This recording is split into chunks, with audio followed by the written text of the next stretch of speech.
bottles, the carbonated water. It's getting kind of And dizzy. Perrier's gas is getting low, and so is San Pellegrino's. So, as you notice, Gerolsteiner is very strong with all that carbon, and their gas is so great that they have to depressurize it to get it out so it doesn't explode. So they're selling their gas to some other bottlers. It's no good, you're saying? No? I didn't say it's no good. Oh. I said that Perrier and San Pellegrino's wells are getting low in carbon. So they're buying carbon from the well that Gerolsteiner uses. Great. So that's why Perrier and Pellegrino will go up and down in pressure, depending upon how much gas they're affording to put in their water.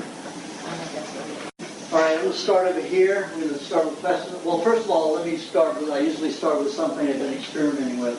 For the last 6 months, I've been experimenting with using honey to get rid of wrinkles and lines. Before that, I spent a year using raw meat.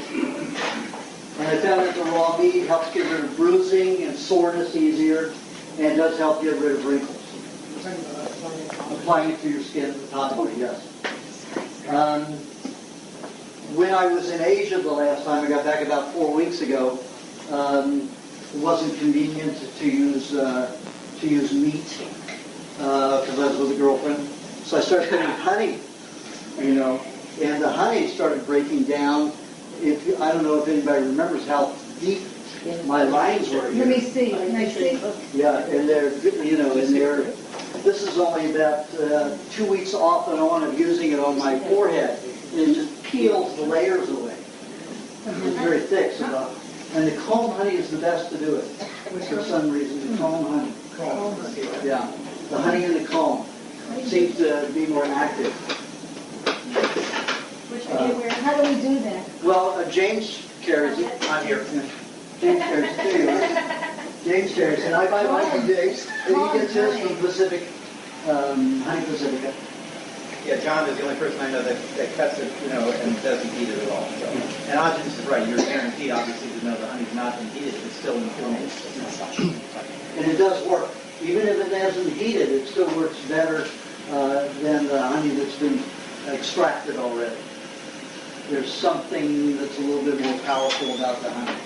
About how much faster or how much more effective Well, it's your neck.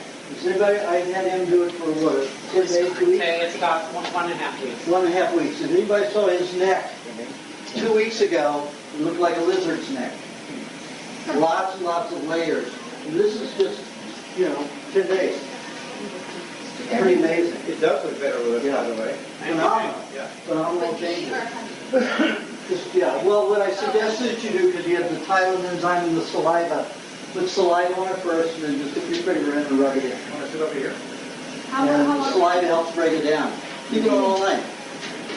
You've got beautiful skin. What are you worried about? Could bring some circulation, improve your circulation in your skin. Okay, I'm going to start with Q&A. So since now you're beginning, you have a question. Okay. You single one. Okay. You have a question. My question is, about a month ago, I couldn't look at beef. You couldn't what? I look at beef. I'm going to repeat the question. I've been on this diet for 9 months, and all of a sudden, beef looks like, yuck, I can't eat it. Why is that? Okay. She asked, she'd been on the diet about 9 months, and all of a sudden she can't stand red meat again, beef. And she asked why. And usually it's because the blood's getting too acidic when you eat the red meat. So you need to start eating it with white meat. So white meat with the red meat will change that. At the same time? At the same time. Okay. Especially seafood, fish will allow it to alter your desire quicker than eating chicken or any other kind of fowl. Isn't it also sometimes people not drinking enough green juice to balance out the alcohol? Yeah, are you drinking your green juice? I'm not every single day. I'm eating it like five days a week. That should be fine. No. If It's usually just the acidity of the red meat. Sometimes what will happen is when you have a lot of red meat, the body will start detoxing the liver. When that happens, the blood gets overly acidic. And it'll just keep doing it and doing it and doing it. For some reason, even though liver is very concentrated in protein, it doesn't happen with liver. But if it's happening, you need some seafood. Yeah. It could be oysters. It can be, anything that's wild ocean caught. Yeah, I eat a lot of scallops. Okay, now, a lot of scallops are wild, and some of them are wild caught. But when a shellfish is farmed, it only means that they put a fence in the ocean. Government lets them put a fence out there, and nobody's allowed in that area. So they're not feeding the fish anything unusual. The sea creatures, the oysters, clams, scallops, they're still eating right from the ocean.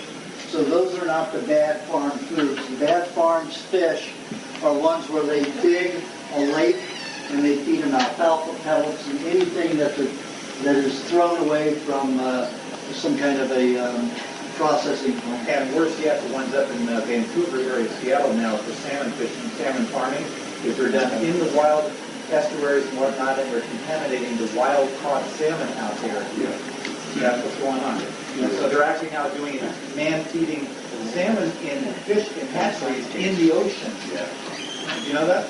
Well, they're not really allowed to do that, but what they're doing is they're letting them escape, and they're breeding with the wild ones, and that's causing the problem. No, they're allowing them to feed man-made food to the contained salmon in these pens with just the water, and it's flowing out to the rest. Absolutely. Just read it last week. Well, I think that they were proposing that, but the last time I read that they weren't allowed to do it yet, but that the fish were escaping. Yeah. They were jumping over and breeding, causing the problem. They were getting all kinds of diseases. Okay, question. Okay, good question. Question? A little bit. When I'm eating meat, I'm noticing that I'm getting things in my liver, which is not unusual, but I'm also getting quite a bit of a buzz in my head. That's a high. Kind of buzz. Headache. Oh, a headache. Yeah. And your blood's getting very acidic. You need to eat more green juice. How much are you drinking a day?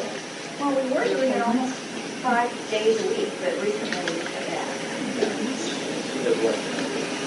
And you need to do, you need main celery or main juice. So it's got to be at least 80%. And if you're doing any kind of a strong herb, then no more than 5% total of your juice. Otherwise, you're going to force detoxification, uncomfortable detoxification. So in a situation where you've got a headache, whenever you eat the meat, then you need to alkalinize the blood more and eat things like 80% celery, 10% cucumber, or 10% head lettuce, and like 5 to 10% parsley. You can even use 5% zucchini in there. If you're using head lettuce, the old iceberg lettuce that they said has no value, like they said in the book, it's the only food that we eat that has opiates in it. So get high. Opiates. It's the only food that we eat that has opiates in it, natural opiates, to help you build your own head lettuce. Yeah. It's the only food that we have that allows you to build your own tranquilizers and painkillers. Is it 10%? 10%. So we should eat lettuce, you say? Head lettuce. You're right. Iceberg lettuce. Iceberg lettuce. Iceberg is the only one that There's going to be a run on head lettuce at all the stores after we leave. What are we supposed to do with it? Well, the head lettuce you can eat. How much of it? If you put it in your juice, about 10% of your juice, if you want to eat it, half a head of lettuce a day. But the last thing before you go to bed, But one thing is they didn't come organic. I've only seen conventional. Well, when you can get it organic, eat it. Don't get it on inorganic.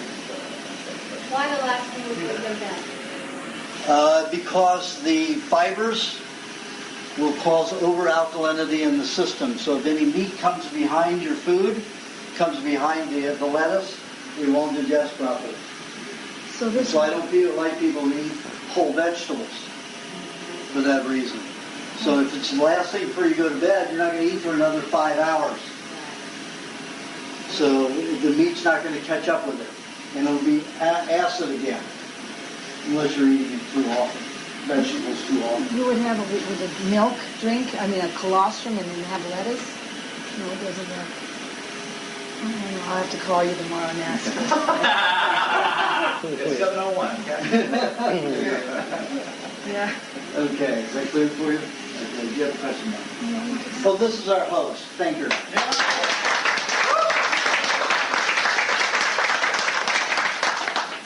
Thank all of you. Wow.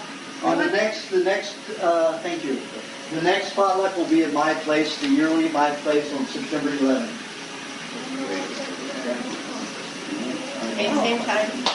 Always same time. If anybody doesn't know my mailing list and they want emailing list and they want to be, I'm at optimal, OPTIMAL, @earthlink.com. Email me and say you want to be on the mailing list and I'll put you on. It's earthlink.com or earthlink.net? It's .net. Oh, yes it is. .net. You're right. Thank you. Earthlink.net. You wouldn't have gotten me. It would have bounced. Okay, you have a question on Yeah, so I changed my question from what I was talking about earlier. I wanted to know about menopause. The last month, I've been doing this for 6 months, and in the last month, I've noticed, close to my menstrual cycle, I've noticed anxiety, adrenaline rushes, and hot flashes. And very mild, but I noticed my body heating up, and how is how I'm eating going to enhance what say Well, I only have one client right Don't here. put me out there. Only one client that didn't make it through menopause easily. And I probably had about probably 300 women that have gone through menopause who did the diet from anywhere from What I want to 40 mention, to 100%. And most of them usually got through it in 3 months. My mother started at 50, I'm 52, and didn't lose her very till 60. Didn't what? And didn't lose her very till 60. But I'm noticing an increase in an adrenaline surge, which is manifesting as symptoms of anxiety, and I notice now my body. You need more green juice. Seriously, getting too acidic. And I'm getting a lot of, I come to low green juice and I get very gastric from it too. Yeah, I know. See, you got to get the blood alkaline and not get the intestines to alkaline. but I'm going to, That's a fine line. I want to So mention, that means you're going to have some discomfort. But when you're having the hot flashes, it's best to use cucumber and celery in your juice. Let's say 10% cucumber. Always a peeled cucumber. Even if it's organic, when it's for hot flashes and you're trying to cool the body. I use a lot of parsley. You're using too much parsley? I use one bunch of parsley to one celery, but now the celery is Heat so up the little. body. Yeah, parsley also Parsley will heat the body it'll also irritate your nervous system if you take too much. Yeah. Because the celery bunches are so little right now. Yeah. That'll help us go. They don't want to do that. It will heat the body. That's too much parsley. And the filter on the green juice, we want to get as much fiber out of it as possible. You know? You want a little bit of that fiber going into it. I want to You mention, won't, as long as it's from the juice, you're not going to be having a problem. I want to Kathy? with something what you're saying. I was going to. Don't interrupt. Wait till I right. finish. Okay. Thank you. So, no, it's good to have a little bit of that fiber in there. You know, if you've been on the diet as long as I have, it's not good to do that. But if you've got impactations in your intestines, if you look in your eyes and around the pupil, they're brown, The browner the worse, then you can use, the more of that fiber you can use from the juice. And if it's clear, then the less, so you want to filter it out. But otherwise, now you see you need it. So that fiber, so that's okay. It's a small amount of fiber. So cucumber, parsley, and celery. And celery. With parsley, I would say reduce it to 5%. 8% celery, 5% parsley, and 80% parsley, 8% celery, 5% parsley, 10% cucumber, and you could use, to help the zinc level, have 5% zucchini. Okay?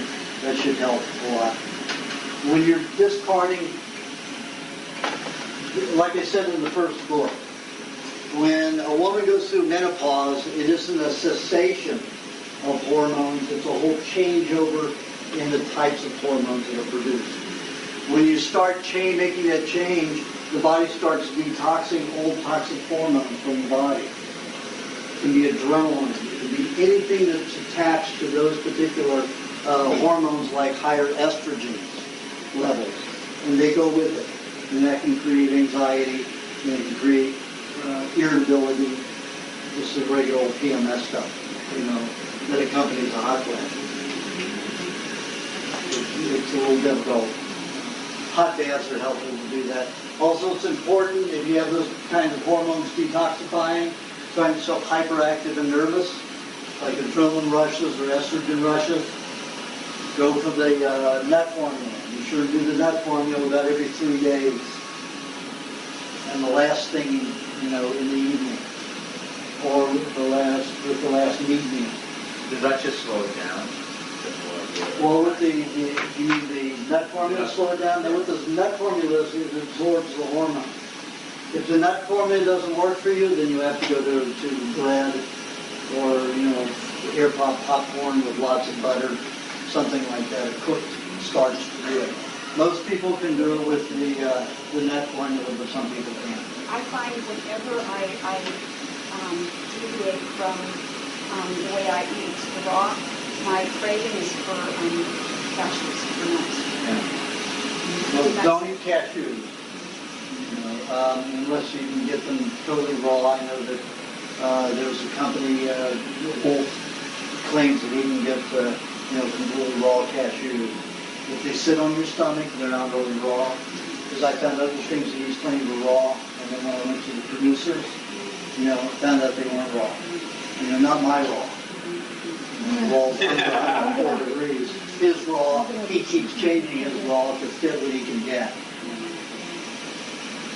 So you just have to be careful there. And fats, it has to be under 96 degrees.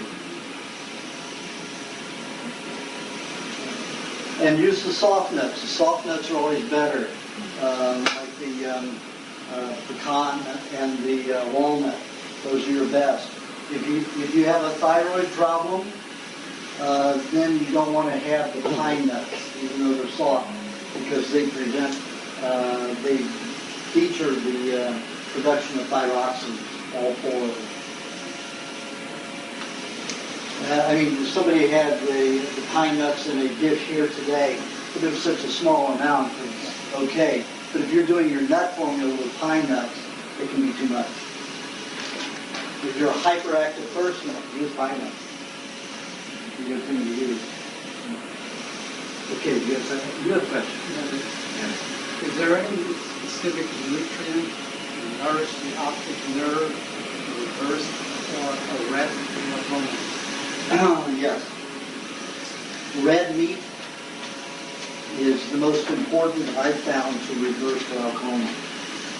Glaucoma, let me tell you what glaucoma is. Glaucoma is when the body is not circulating in and out of the eye. The circulation out of the eye isn't as great as the circulation into the eye.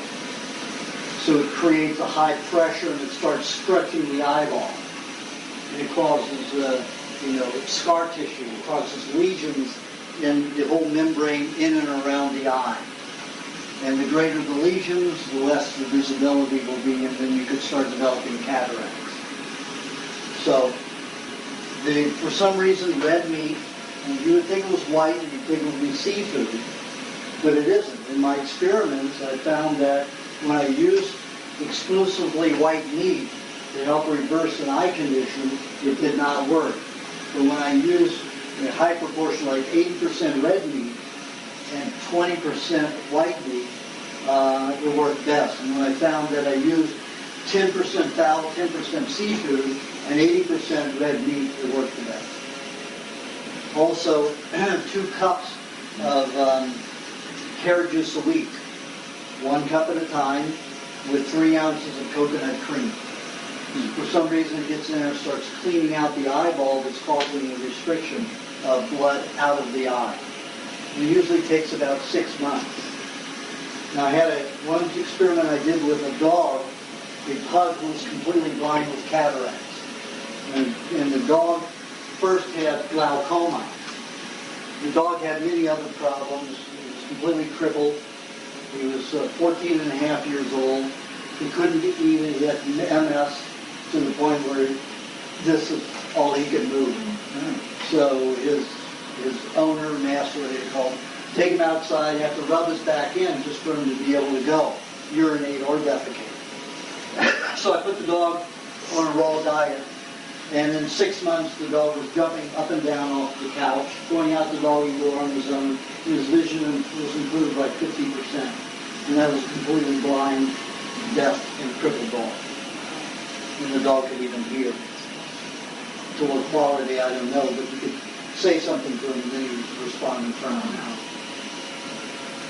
Speaking of pugs, just briefly, a friend here has a pug dog having a respiratory problem.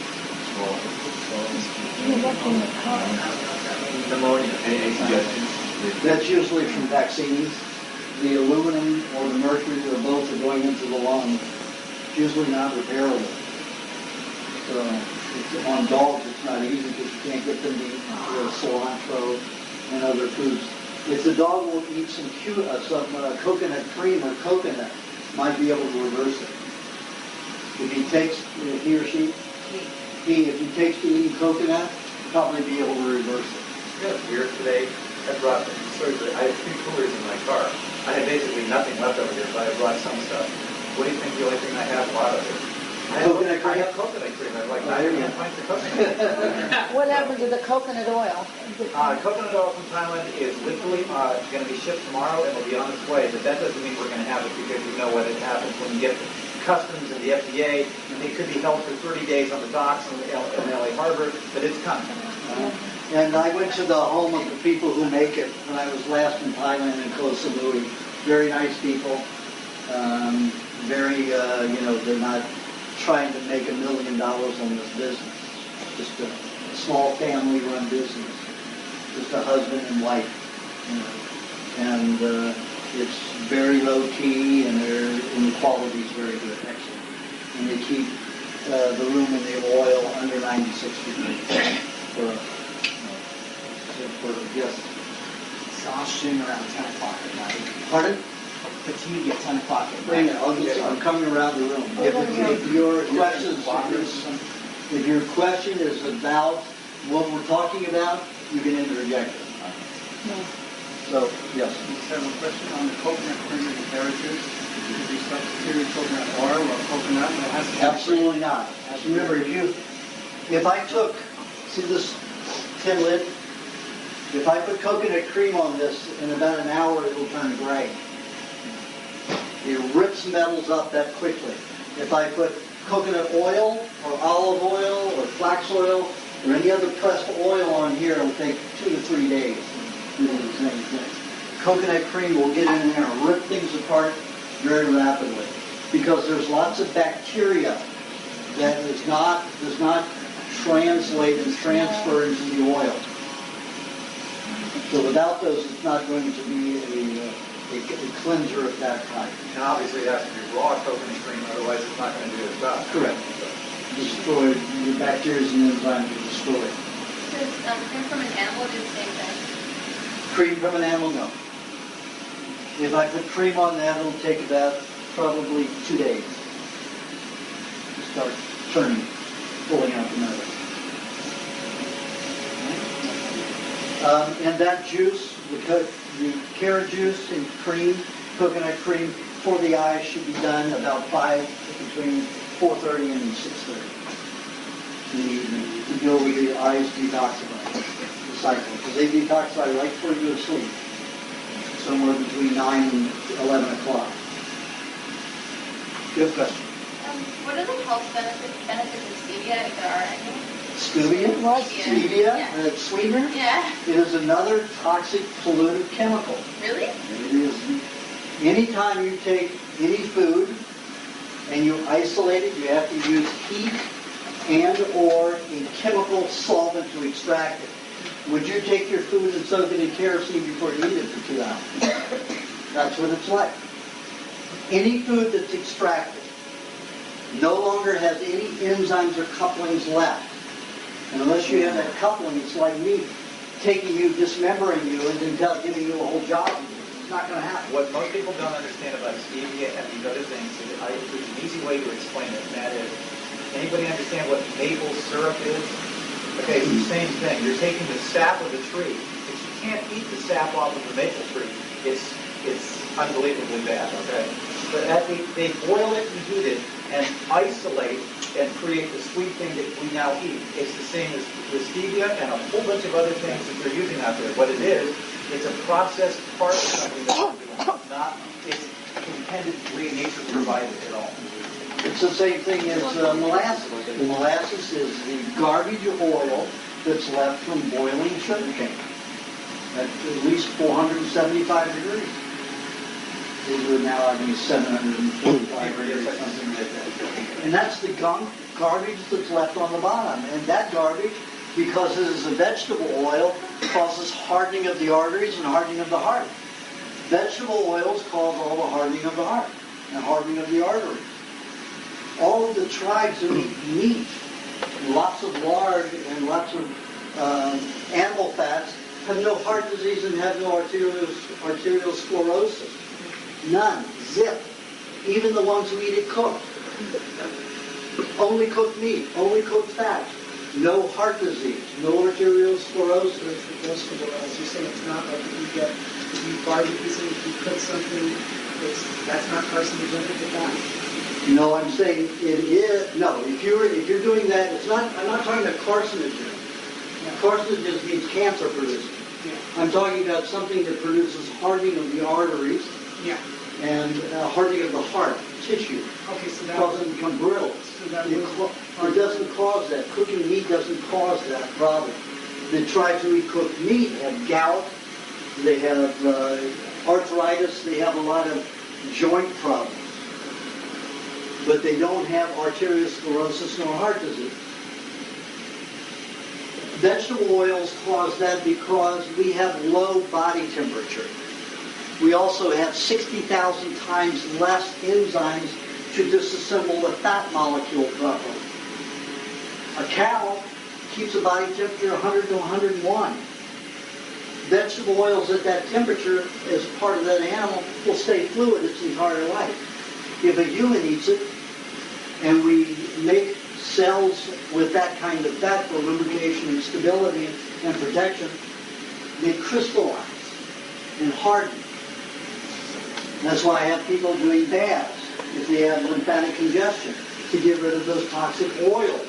They have to stay in a bath for 45 minutes to an hour and a half at a time, 3 days, every 3 to 4 days.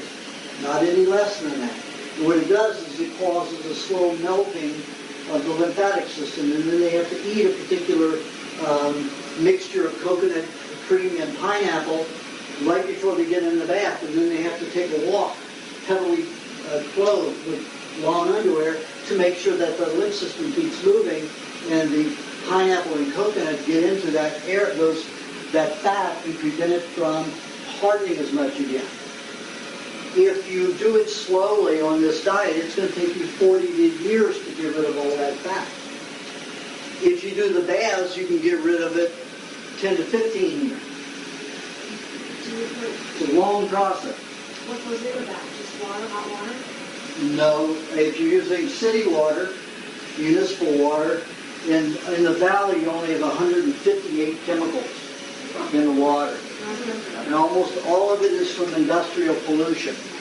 The only thing that city prevents you from getting is bacteria, the things you want. Okay? They don't clean anything else. The water is filthy with chemicals. You get to use it before LA gets it. So LA gets to use it after you.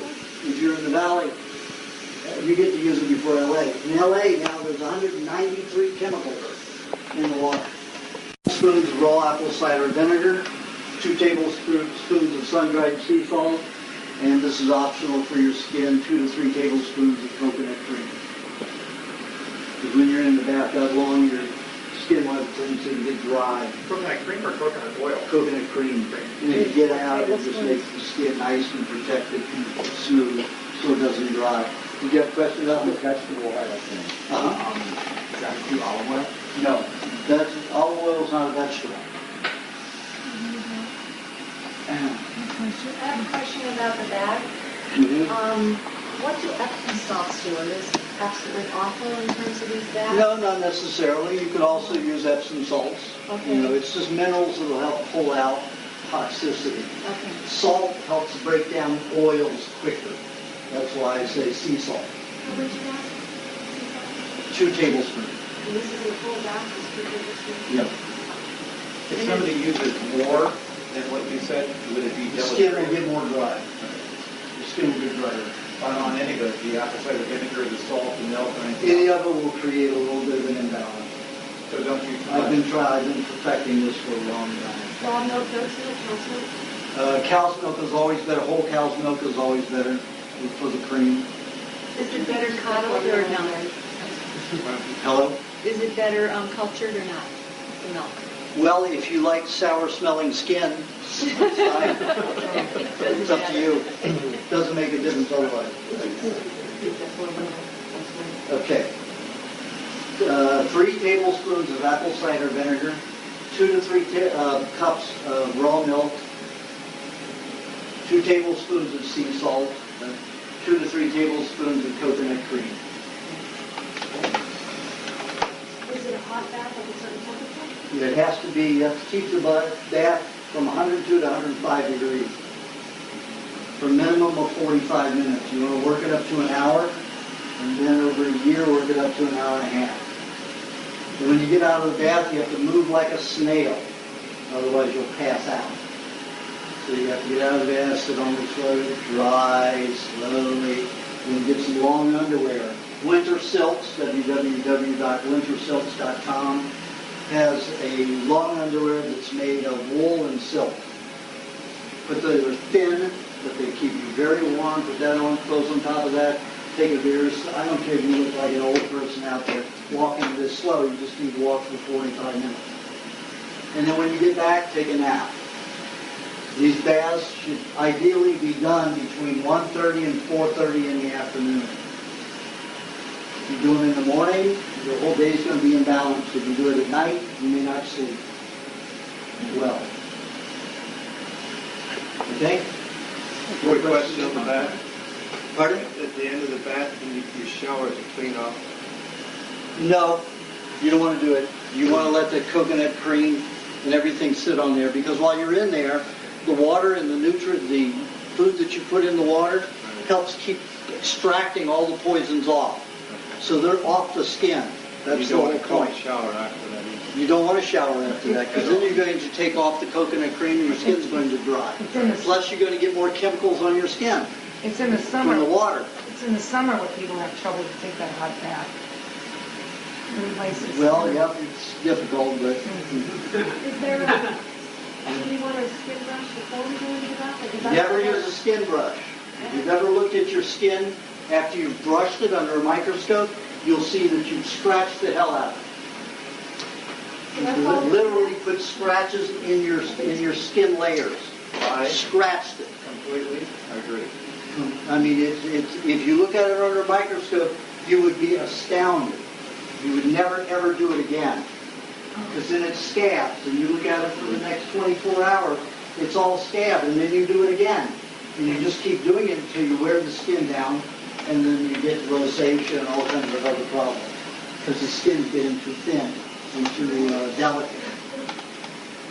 take a cotton cloth or a silk cloth, get in the bath, stay in there until everything's soft, then rub it off gently.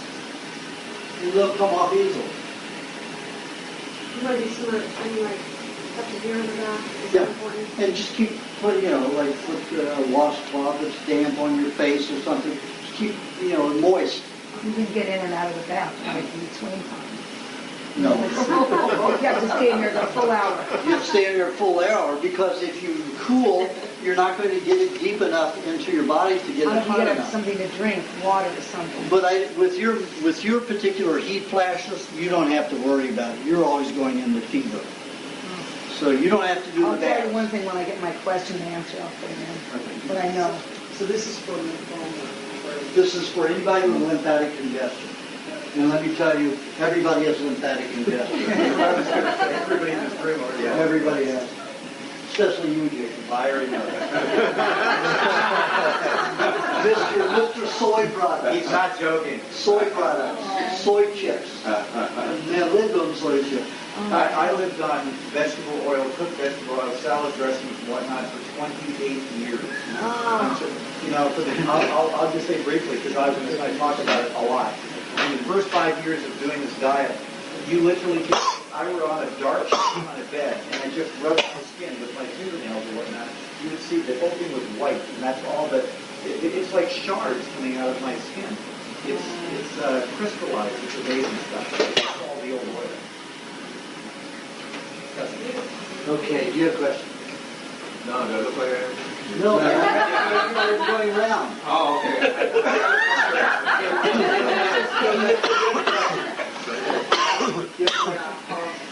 I have hepatitis C shown itself yet. What is the best thing I can do to strengthen the liver? Have a party and celebrate your seat. Did they give you a test recently? I haven't had the test in a year, but last year. It keeps getting lower and lower. I've been on the diet for 4 years now, and it keeps getting lower and lower my liver count every time I get the test. You mean the C is getting lower? Yeah. Not your protein of your liver? No, it's an elevated liver count. Yeah. And it's getting low. It's not that low, but it's getting low. And it's funny that my cholesterol doesn't seem to go Go on to your. Okay, first of all, if you get any of the hepatitis all the way from A to H, they are all cleansers. They are virus. Virus are not alive. Virus are not contagious. Your body, when it's so toxic that it can't incubate and facilitate bacteria or parasites or fungi to help detoxify a certain area of the body, and it's the liver, if it's hepatitis, the body manufactures a virus. A lot of them are hepatitis virus. The cells manufacture it. It's to cleanse, it's to disassemble. If your body's healthy enough, it can use virus, it can use bacteria, fungus, or parasites to go in there and eat up the dead tissue. But if it's too toxic, let's say you've had chemotherapy, or you've had a lot of asthmatic medication, allergy medication, your liver is very poisoned. There's no way that you're going to be able to facilitate and have an environment that's clean enough for bacteria, fungus, or parasites. So your body has to make a solvent to go in there and chemically disassemble it. Now the difference between bacteria and parasites and fungus helping you detoxify is that they can eat anywhere from 50 to 100 times their weight in a 24-hour period. And they defecate a small portion of that. Parasites will make discarding feces or excretions, secretions of only 1 to 1.5% of what they consume. It means they can take a mass as big as this room, according to their size, and reduce it into about a basketball size. That's very little toxicity for us to have to deal with. Bacteria is a little different. They can eat about 50 times their weight and reduces it down to about 5%. So we've got a big beach ball. But still, it's better than this whole room worth of toxicity. Fungus is the same thing. It reduces it. However, when a fungus is involved, there is about 20% waste thrown off. That's why you get dryness of the skin. You have itching whenever there's a fungus. Remember, all yeasts are funguses, so the women who deal with yeast infections, you have a 20% discarding, which causes all the itching and odor. When you have a virus that is not alive, that does not eat and consume, it just goes in there and just breaks it and dissolves it. Just like you would take a, let's say, muriatic acid, and you want to clean the garbage from your pool. It doesn't consume it and reduce the toxicity. It contaminates all the water that it's in, so it spreads it throughout your entire system. So you have a bucket of contaminated fluid. It's the same thing when the body uses viruses. The contamination is spread throughout the body. Understand? So your hepatitis is a virus.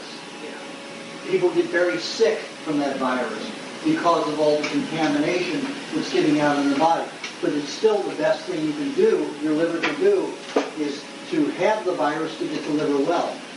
Otherwise, you go into, lethargy, chronic fatigue, be unable to be functional.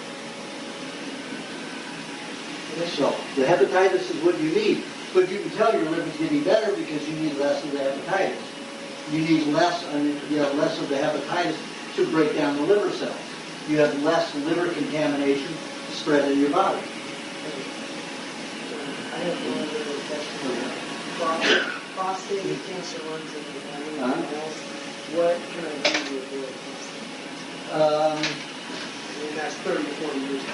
Yeah, well, it's mainly because of vegetable oil. Vegetable oil is hardened dry out and hardened in the prostate gland.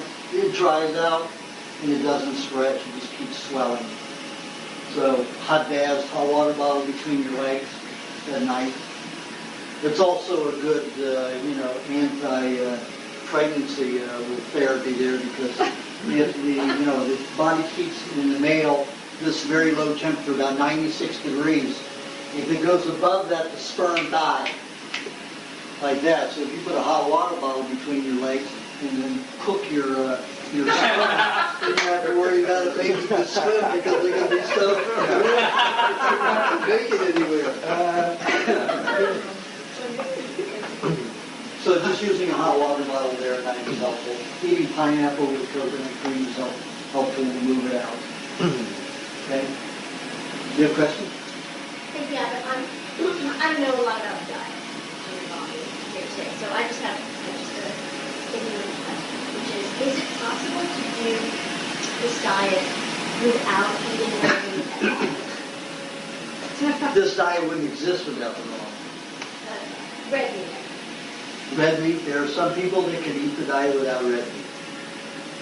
I wouldn't say that they do as well, but they can function fine. So if they have a high adrenaline count, a high, if it's men, a high testosterone, and a high thyroid. I've only known one woman who could do it, and she did it for 37 years, but then her spine started to deteriorate. So she started eating red meat. And she had high estrogen, high adrenaline, and high thyroid. So those are the only people who were able to do it. If you match that, I would say, yeah, you could do it. Well, I don't know how long, but you'd probably be able to do it until you got into the opening your mind to the red meat. A lot of people say, well, what if I don't do the diet 100%? I say this, if you only eat one raw food in your life, you're adding enzymes, and it's good for you. So the more you do it, the better you are. The more cooked food you eat, of course, you're adding contamination. So it's your choice. You have a question? Yes. While setting up the website, a little preview of the upcoming new book. And regarding mental clarity, you talked about a couple of additives for the juice, but also there's something about vegetable juice with milk. And I've never seen that anywhere. I wonder if it was a typo. No. You drink vegetable juice with milk. For a certain situation, I do it specific for that condition. I also have eggs with vegetable juice for specific diseases. not to have in general. So it would also be for a limited time until, Correct. Until until that disease is Oh, we'll all gone. be like the first book. You see the idea that we can have bread, we'll all think we have bread for everybody. Yeah. Right. Yeah. And I'm specific about it. Why you should have it. We only see what we want to see. There's 3 pages that have changed, 4 pages that have changed. So I've given this to it. I let an editor go through the book, and they changed. My mother's name went to Doors instead of Doris. My father's name Joseph went to Joseph. And the multiplies went to multiple. So, and then the last page on the order form, the online was got ripped off from your website. You have to read that entire book, every word? Every time. I have to read it at least 20 times. Each time. Tape doesn't work. First time I read it 86 times. Oh my God. 30 times a Your name and phone number is my tape If they don't know, if they didn't read, they didn't write it. And they go through it and make mistakes, and I have to go back and correct them. You are correct. And I'm sure that there are 20 I didn't catch. Yep. Okay. So I've got 4 pages to change. 31, 32, 134, and 362. 361. Now, yeah, well, listen, it isn't mental clarity is a relative thing. I mean, you get some, you want some more. It's like money. Oh, yes. Everything. You feel better, you want more. More sex you have, you want. The more affection you have, the more you want. Or you're irritable, the more irritability you want. The more expression you want, your irritability. Therefore, We you all want to keep more on and more and drinking more. milk with your vegetable juice. So is there This can be something? helpful.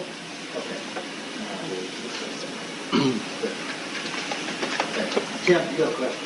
Yeah. I don't do What's your position on raw cacao? What? Chocolate, raw cacao, the cacao. Oh.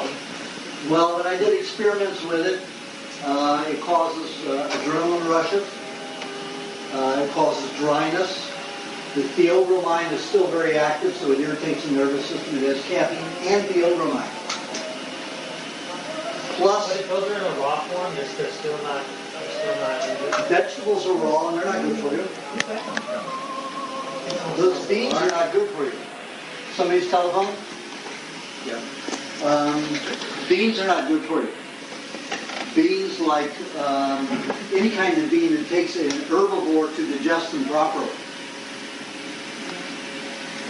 For us, they're not good. They're not healthy. They'll cause, just like the vegetable oils, the hardening of the arteries and hardening of the system.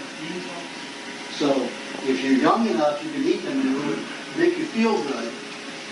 But in the long run, it's not good for you. Mexicans have been eating beans for centuries. Pardon? The Mexicans have been eating beans for centuries and they're doing well. They look well, they're strong. They haven't been doing it for centuries. Oh, But they've been doing it for about a century. at least. Yeah. Tough. And I wouldn't say they're doing too well. Oh, they're not. No, they're pretty irritable and pretty passionate. Oh, that's what it does. It's like the Italians with the olive oil. Yeah. It's so irritating to their systems that they're always in some kind of a passion Always. conflict. So you have to see what these foods do behaviorally. Take, for example, I've got a woman who has 5 children. And, they're strict on the diet unless they go with grandma or grandpa. Grandma or grandpa will give them candy. It's immediately apparent because they're irritable when they get home, and they don't mind, and they don't think logically or rationally. It's automatically instant. And the father isn't on the diet. So he gives the kids cookies and candy. And then the mother has to deal with it because she's with them all day long. He doesn't have to deal with it.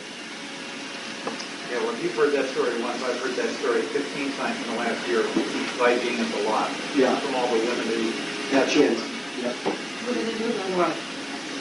they do the best thing they can about it. I mean, sometimes you can't. If you're sharing your kids and they're not living with you completely, There's nothing you can do you have about to it. deal with it.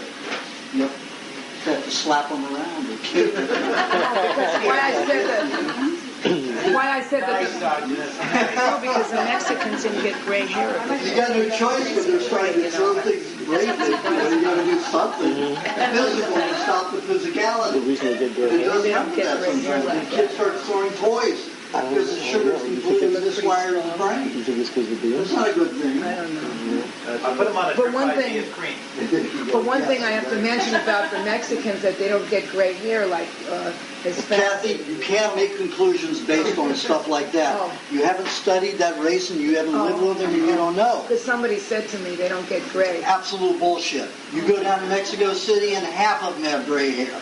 Because they're living in a polluted city. Oh, they meant they look strong. They can do heavy, hard work. That is a generalization that doesn't exist. We have lots of Americans that look the same way. Oh, they're strong. You have to forget all those myths. Okay. You have to go live with them and find out. I just want to add the raw cacao made me crazy when I used to eat it because I'm really sensitive to caffeine and that other chemical that's in chocolate. The overnight. Yeah, I'm really, really sensitive. Like I could be a guinea pig for that kind of thing, and they drove me insane. I had it one time when David Wolf came out with it. I thought I know better than to do this, but I did it because I wanted to experiment.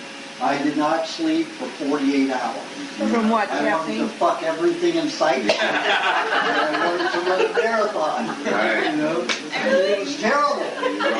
And when David Wolf went to Pangai in Hawaii, he convinced everybody to go on to chocolate, and now they've all become chocoholics. It's true. No, It's true. Oh, no. I called him 3 days after David was there, and everything is just falling apart. Wait a minute, not only that, but I just want to say something. I watched a man's emotional state, the man who runs Pangai at Denise, changed so dramatically that when I had just been there 3 months earlier, and then I talked to him, he was literally had become a literal devotee of David Wolf, to the point of arguing with me, and he was never like that before.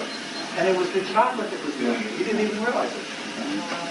And they have a book out now, promoting the whole nutrition. What it is, that it's good. I tried it myself. I mean, I shop there before when I was vegetarian, and I took just a couple of the beans, and I felt really great. It's like a high, Yep. but it doesn't last, unfortunately. If you can live that way forever, be perfect. Then you come right off, and it slams you hard. Headaches. I was not a nice And I just have that too. Yeah, and I did it. I made a chocolate with it. I put it with honey and lots of butter because I knew what it would do to me if I had it by itself. So I floured it, made a chocolate out of it with lots of butter and some honey and even cream. Okay. So I had even buffered. Imagine what it done to me otherwise. Okay, Louis. Okay, I have a question regarding fermented foods that various tribes and cultures. There's been a lot of research on how tribes eat raw. What's your take on fermented foods that the Huns and the rest of us presumably used along with their diets? Okay, and we're talking about Sally Fallon and a lot of those people that have had no frickin' experimental experience, nor did Price. Price went around observing, never experimenting. So all of his conclusions are theoretical or based on no fact. He comes to conclusions based on observations just like Kathy just did. It's based on nothing, foundation. When I experimented with those fermented foods, and I started experimenting with them in the early 70s before Sally Fallon was breathing in this business. And they created all kinds of bacterial disorders. Vegetarian animal needs a vegetable fermentation. A human being does not need a vegetable fermentation. Let me give you an example. When I was in Vietnam and Cambodia last summer at this time, I was not able to get vegetable juice, like my celery and cucumber juice like I am in Thailand. I mean, on the streets you can get juice right there. You can in Mexico too, but in Cambodia and Vietnam they were not available. So I ran into a vegetable that I thought, this could be dangerous. Sugarcane. I said, oh my God, sugar, you know, I was such a sugarholic, I was a thief for it. I was a diabetic, and I would get so starved for sugar, I would steal boxes of chocolate-covered cherries and go through them in 40 minutes. I used to steal 4 or 5 candy bars if I didn't get that in a day, like Baby Ruth's or Hershey bars, and eat those in about 40 minutes. And it would kill me for the rest of the day. So I didn't have to worry about anything. So I just crashed.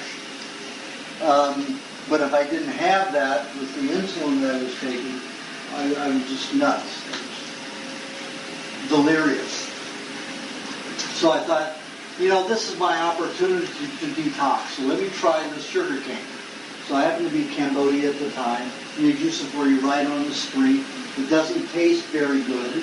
So they put a lime, you know, like a half of a lime per glass to give it a nicer flavor. So I took 2 ounces, waited an hour, nothing happened. So I took in 4 ounces, nothing happened. I took 8 ounces, nothing happened. No sugar reaction at all. Took 16 ounces, no sugar reaction.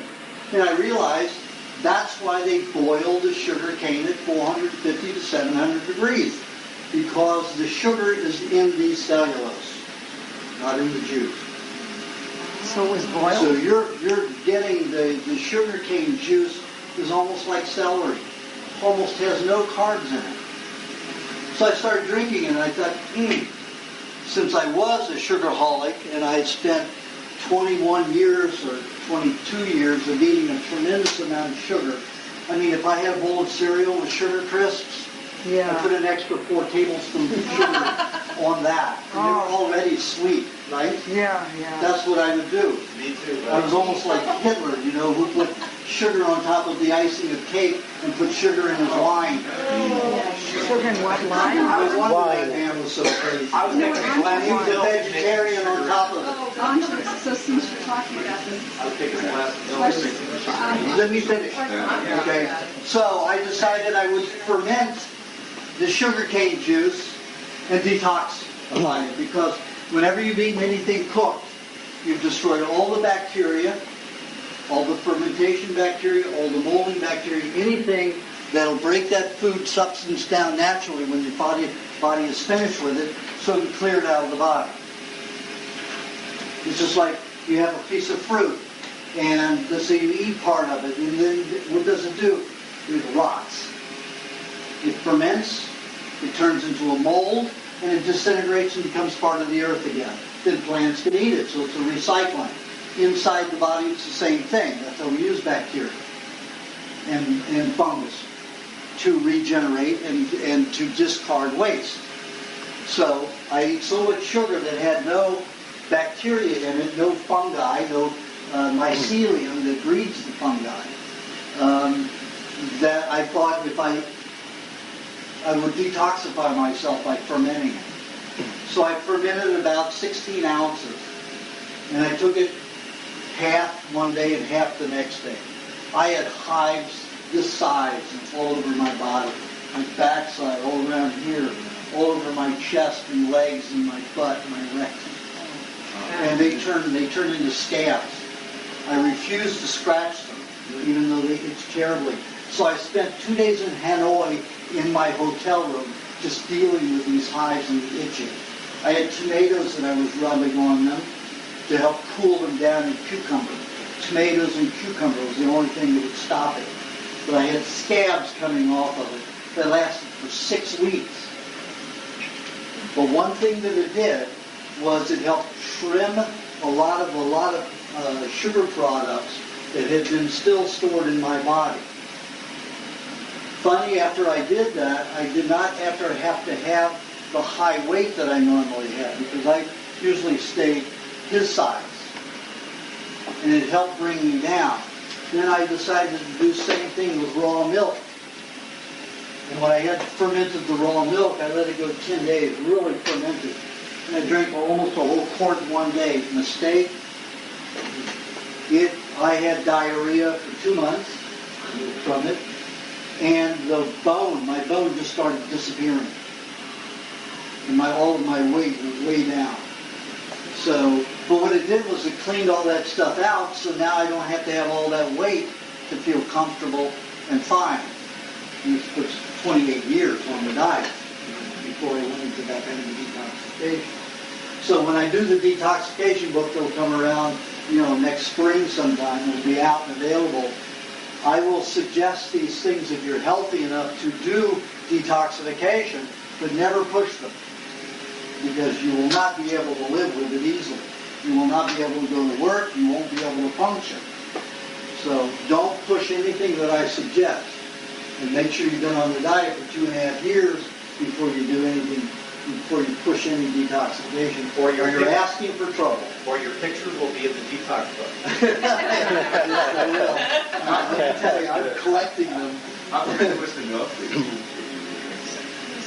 Pardon? How fermented was the milk? 10 days. 10 days. It was so fermented that when I took the lid off, the alcohol burned my nose. Literally turned my eyes red. That's how.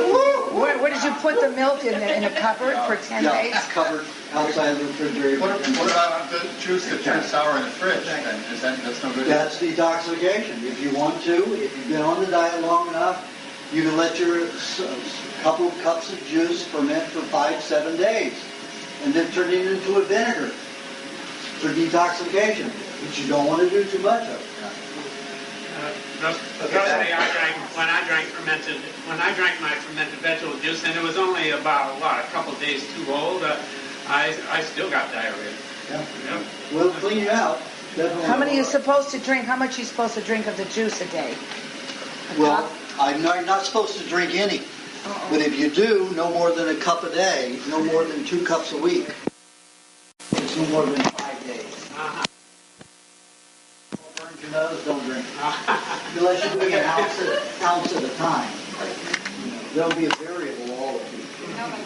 Yes, back to the fermented vegetables for 1 second. Are we talking about, all the other things like sauerkrauts and all that stuff? Or are we talking all of them will interfere with the natural bacteria that you have for meat and dairy. That's for a vegetarian animal. And you won't find many vegetarian animals that will eat fermented anything, because they're not used to eating cooked food. They don't need that added bacteria. So the fermentation is for detoxification. It's for detoxification, yes. So is it a good thing for us on the primal diet once in a while to have some sauerkraut? If you've eaten cooked vegetables in your lifetime, absolutely. But you wouldn't eat it every day, something like that? Absolutely not. You will store your vegetables Not in the bacteria. detox book. Just think, after I did that sugar cane, I had diarrhea for 2 months. I have gas. I never had gas, or rarely had gas, and never stunk once I started eating meat and dairy. After that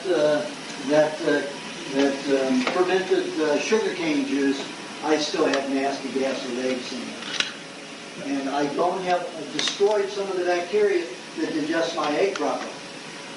So I'm rotting eggs, or I'm letting eggs get high, eat them to help supplement that again. I don't know how long it's going to take. Yeah, because I have the It's been a year. The reason why I'm asking is because I was on the diet for about 5 or 6 or 7 years, and then I decided to have some sauerkraut one day, and I never had, just like you, I never had gas, but like within 24 hours, I was like, whew!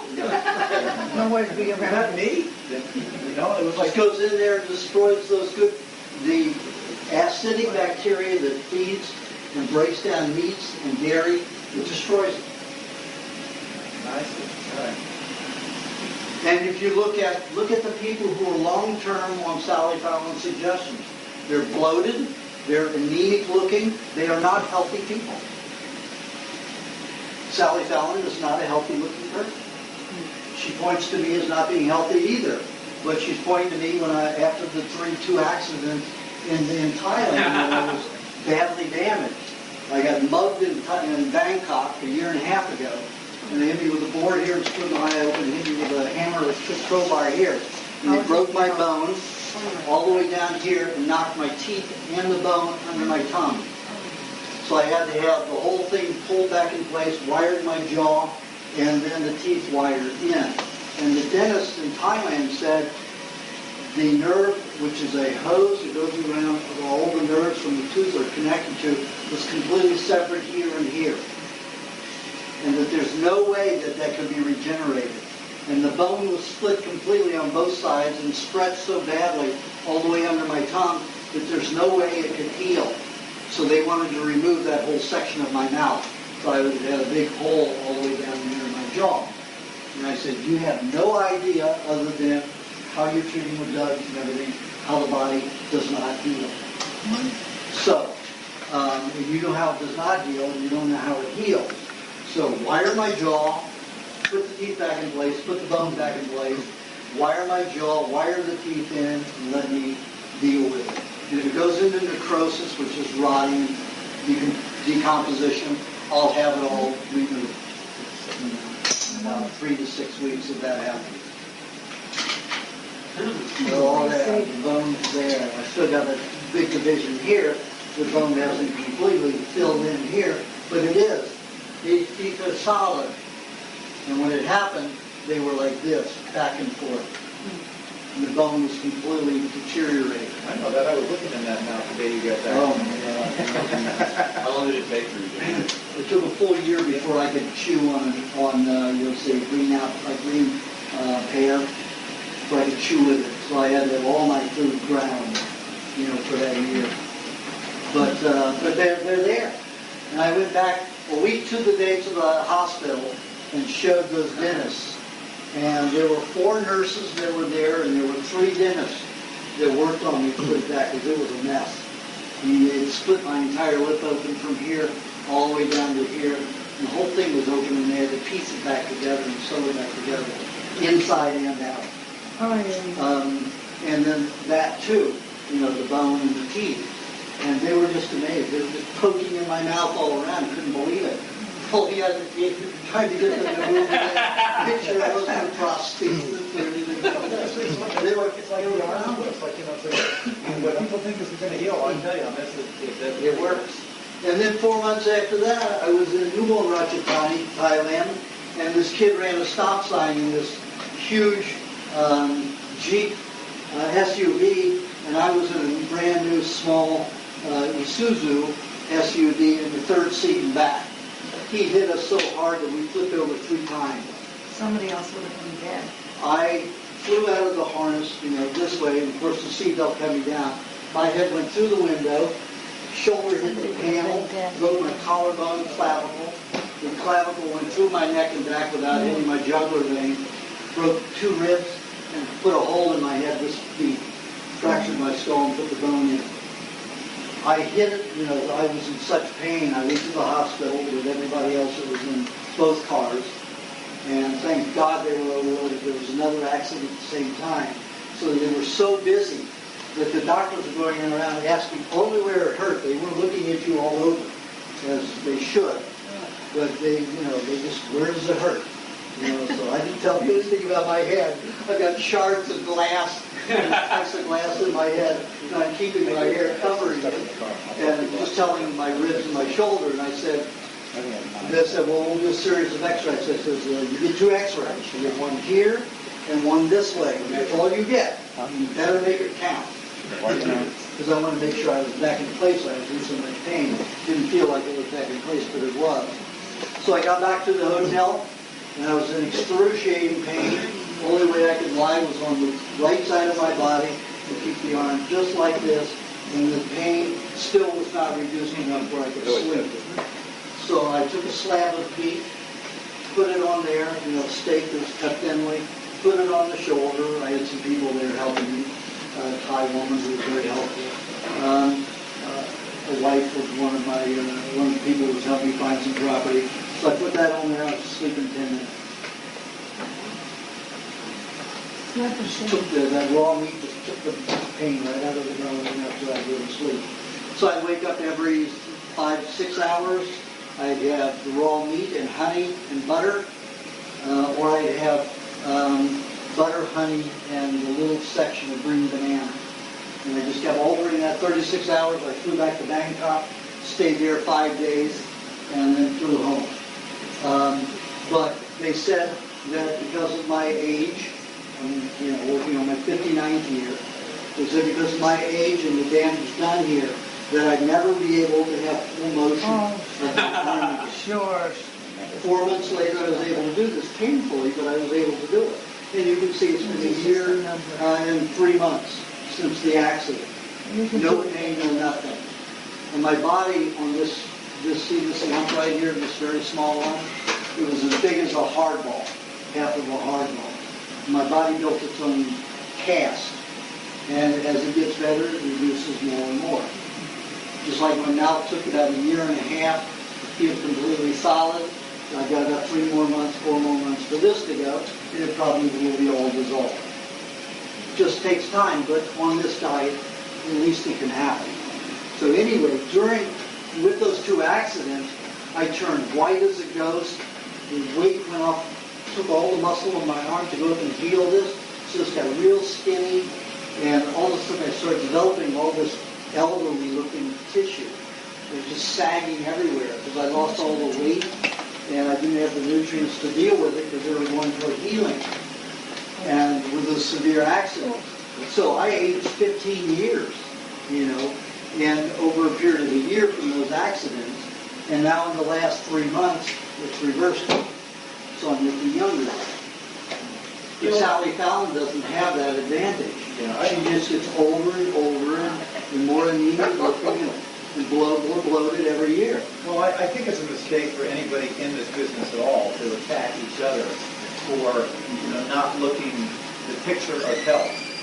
All of us are trying to aspire to health, and I really do. I think it's a big mistake. I try not to attack anybody because of, well, they're promoting this, but look at them, that kind of thing. There's too many variables. Yeah, there are many variables, but I think that you should. My publisher, he says, if you didn't look this healthy, I'd never publish your books. And the main reason he did it was he found a copy of my manuscript and sent it to his brother who had a sleeping disorder since he was 6 years old, and he was 23 at the time. My publisher was 25 at the time. He gave my manuscript to his brother and said, try this diet. I've seen lots of people, and they do well. And this is before he published the book. Just some kid who was just, an entrepreneur, produced his first film at 25 years old, and, scabs of money. This kid was brilliant. Never went to college. Brilliant kid. So he sent it to his brother. His brother did the diet. 5 days later, they broke the door down to his room because they thought he committed suicide because they didn't hurt him for 5 hours. Wow. Sleep. First time he'd slept more than 20 minutes since he was 6 years old. He never went into REM.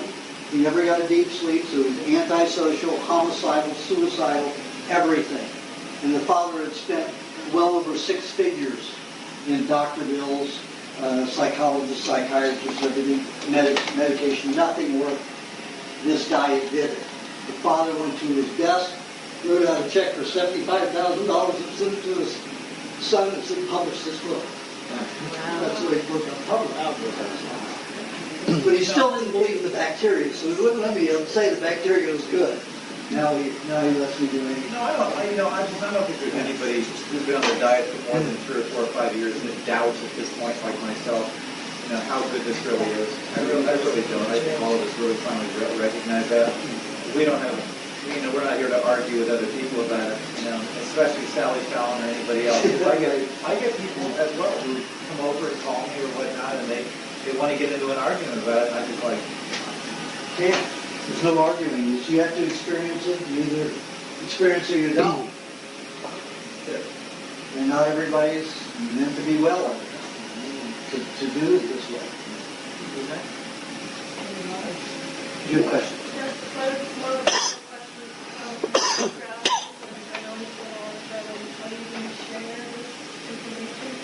Well, I put it in the recipe.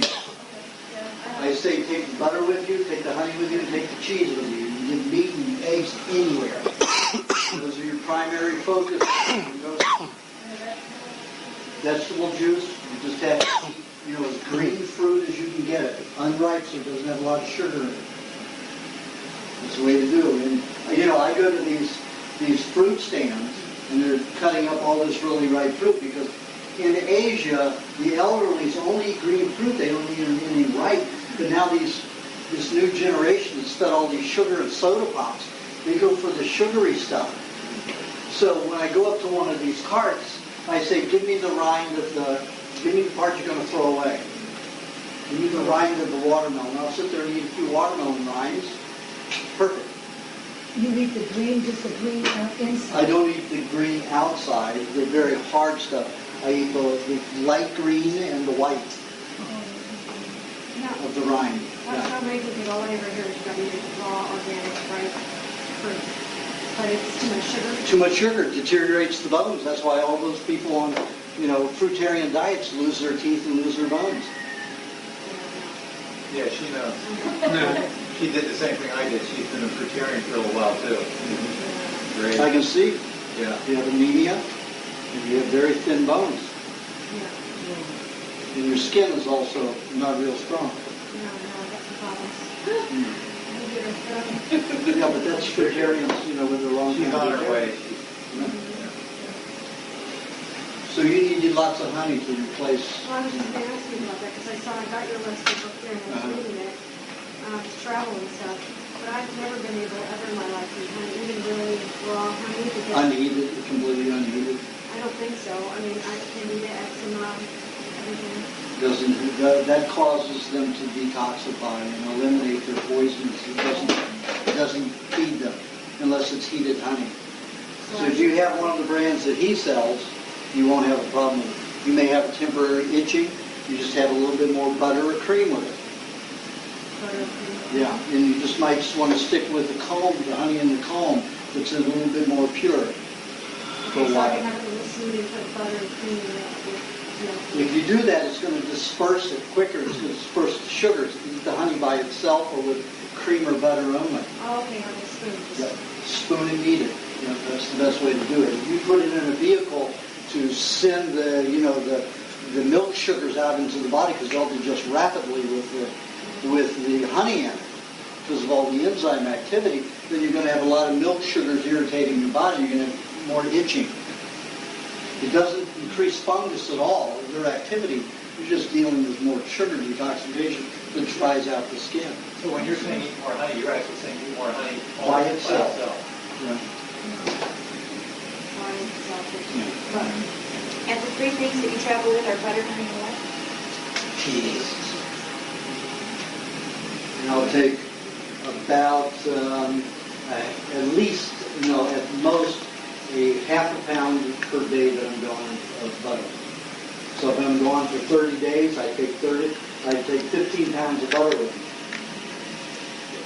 And it doesn't ferment?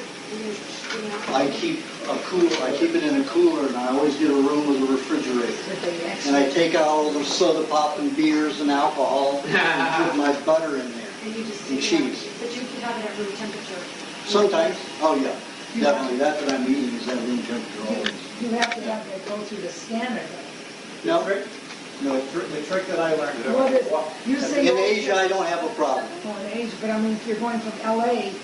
I've been able to get through again. Again in LA? The trick that I learned when I travel, Kathy, is if you ship it to yourself, I've done it 3 or 4 times, I actually ship it to myself. I send it FedEx, UPS, DHL, and it's there before I get there. Whatever hotel you go to, they hold it for you. When I went to Hawaii, it was sitting on my front doorstep at my house that I had rented. Oh. In a cooler. I shipped it to myself in a cooler. It was cold when I arrived. Wow. But the only thing, you don't take any food with you on the plane. No. I do because I'm getting it into the hand checker again. What do you say to them? For a 6 month period, they were jerks. But most of the places I went, my patients always had food for me there so I didn't have to carry it. I would just go up there. I'd always want something on the plane unless I'm going to Fort Lauderdale, West Palm Beach, or I'm going to New York City, and it's a 5-hour flight. I want something on the plane. So if they wouldn't hand check it without scanning it, I'd stand there and eat a half a dozen raw eggs and my raw meat. I tried to have me arrested because I was going to cause them harm and damage, give them some kind of disease. They called the police, and the police come and I'd say, "You ticket to arrest me for this. How's this going to look in court? I'm just eating food. You can arrest me for eating food." Oh. And this is a public place. So, they back off, so I just stand there and eat it from them. You know, just change their minds a little bit. You don't want to put up the standard. It won't go. It does, but because I have a radiation therapy, it causes more of a reaction for me. If most people just put it through the hand scanners, you know, the walk-through, the carry-on, it's not going to be that bad if it only goes through one time. But we can't do it with you. Pardon? When you walk, that's a magnetic that you walk through. But you have to put your bags on this one that goes through a scanner. That's low-level radiation. Bags, keys, wallet, they make you take everything. I'm surprised they don't like strip you clean, you know. Well, the last time I went, I didn't know what I was going to get in San Francisco, so I had meat in plastic bags butter, in my pocket. Right. But they let me, they walked through. No, they hand checked it for me. Oh, really? So I just had that stuff in my pocket for nothing. So it was good. Yes. I thought of my question. Can you comment honey as a moisturizer, like raw honey? It is. That's what I noticed. I started using it. So. Yeah. It's really good. Let's talk about fermentation though. Does that mean kefir is fermented? That fermentation is for that food. It's not a vegetable fermentation. Oh. So it helps pre-digest that food for you. But if you're letting it go high ferment like I did, that's too far, too much alcohol. Oh. Because the alcohol starts destroying the vulgaris and glaucosicus. So it's the longest you should let it ferment for? Probably 5 days. But if you put it in the fridge, it's going to stop it. It's going to stay right where it is. When you make kefir or yogurt, When I make my kefir, what I do is I take milk, and I'll take 2 quarts of milk, and I'll pour a half a cup, about 6 ounces by volume of milk into a small jar. I put 2 ounces of honey. I blend that. Then I take a third milk bottle, so I've got 3 quarts, and I divide everything evenly of the milk. Then I take the honey blended milk, and I pour that in evenly to all 3. Then I add 2 ounces of cream to each one, and then I shake it up. And then I put it in a warm cupboard, the dark warm cupboard, for 1.5 to 2 days, and I have kefir. Then I put it in the refrigerator. So I got a nice thick kefir. If the day is very warm, you want to take it out sooner, don't you? Or you just leave it there too? Well, if it gets thicker sooner, that's fine. Take it out sooner. Well, as soon as it starts, when it's thick, not just mildly thick, when it's thick is when I do it. So you may have done something bad because we put our bad milk in the cupboard for 2 weeks and then put it back in the fridge. Is that? Well, that may be a little too much alcohol. Yeah. Did you start having gas afterwards? I don't think so. Then it wasn't too bad. So when it's thick and separates from the whey and everything? Just shake it up again. It's It fine. doesn't.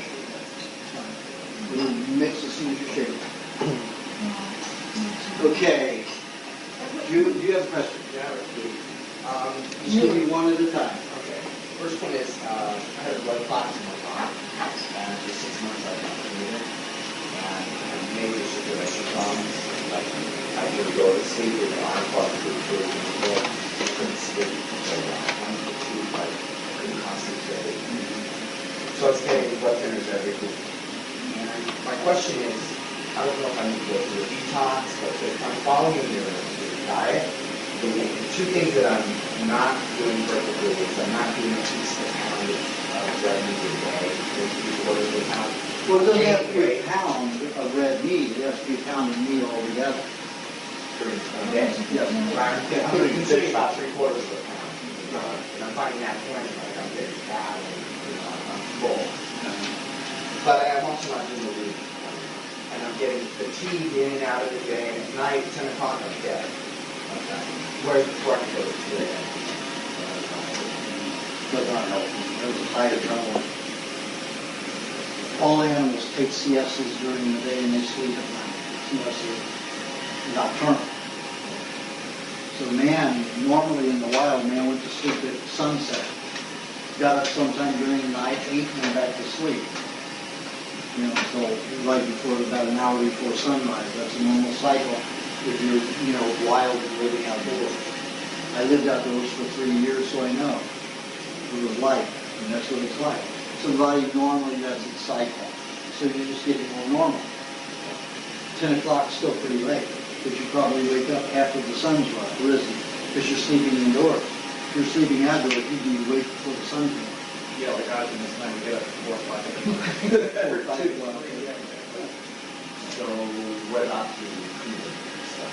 The coumadin is very toxic. It damages liver, gallbladder, and spleen, and it's not good at all. What kind of chemical is it? What is it? Coumadin is a blood thinner.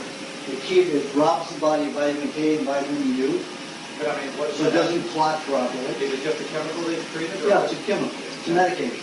Here's It's a the medication. rat poison. Yeah, it's basically that. Causes a lot of damage. And the way you thin the blood is to eat lots of honey.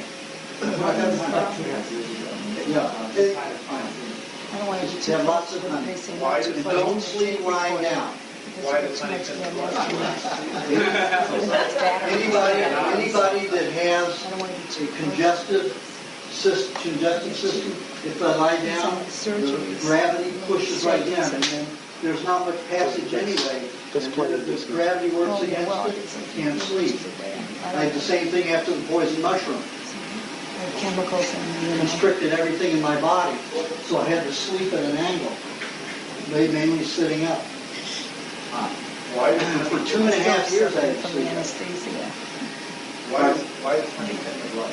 Because of the enzyme activity.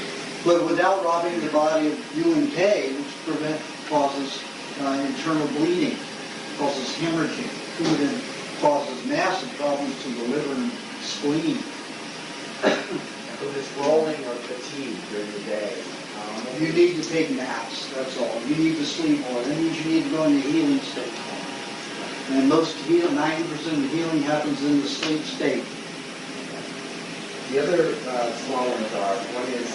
You're only going to get one because I flew around? Random back breath that I have heard is there's active enzyme in the back of the tongue.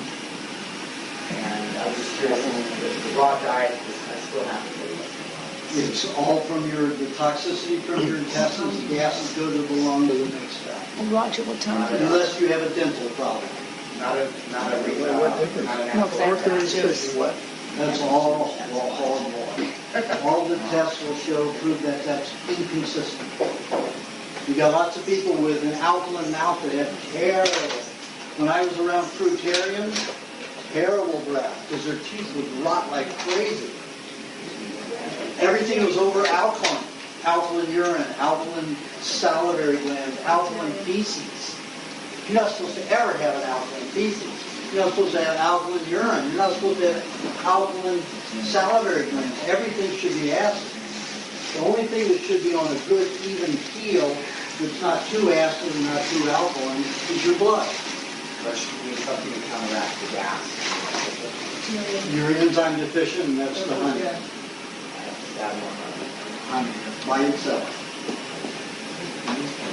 Aajonus, Do you have a question? can we just, before you get into it, you're talking about cycles in the day, getting to sleep at a certain time, getting up at a certain time. Mm-hmm. Have you actually laid out the 24-hour clock for the body as to what's actually going on? In the detoxification book. Okay. It So will that's be covered. available. Okay, Yeah, good. next one. Do you have a question? That's it. Pardon? No? Okay, you have a question? Oh, yeah, I've already got you, Bonnie. Play. Yeah, okay. Well, I started polishing my teeth with the fermented coconut cream. Yes. It was fine. Good. Yeah, really great. Well, I suggest that you use, in the recipe book, I'd suggest as a toothpaste using clay with butter or some other kind of fat. But when I started experimenting with the fermented coconut cream and clay, or fermented coconut cream and sparkling water, like in a water pick, man, it just cleans the plaque off wonderfully. Clay whitens the teeth.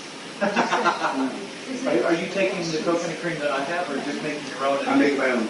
Making your own. I make my some own. San Bernardino. Yeah. Right, and then how are you fermenting it? Just letting it be out? I just put it in the jar and let it ferment. Yeah. How long? Outside the refrigerator or inside the refrigerator? Well, outside the refrigerator. Yeah. Didn't take long. You just let it set. No, 2 days. 2 days, you just stick it in your bathroom, you put it in, put it in, and go. It was kind of, it lasts. It'll last until it deteriorates. Yeah, that's right. 2 years or so Yeah. later. Yeah.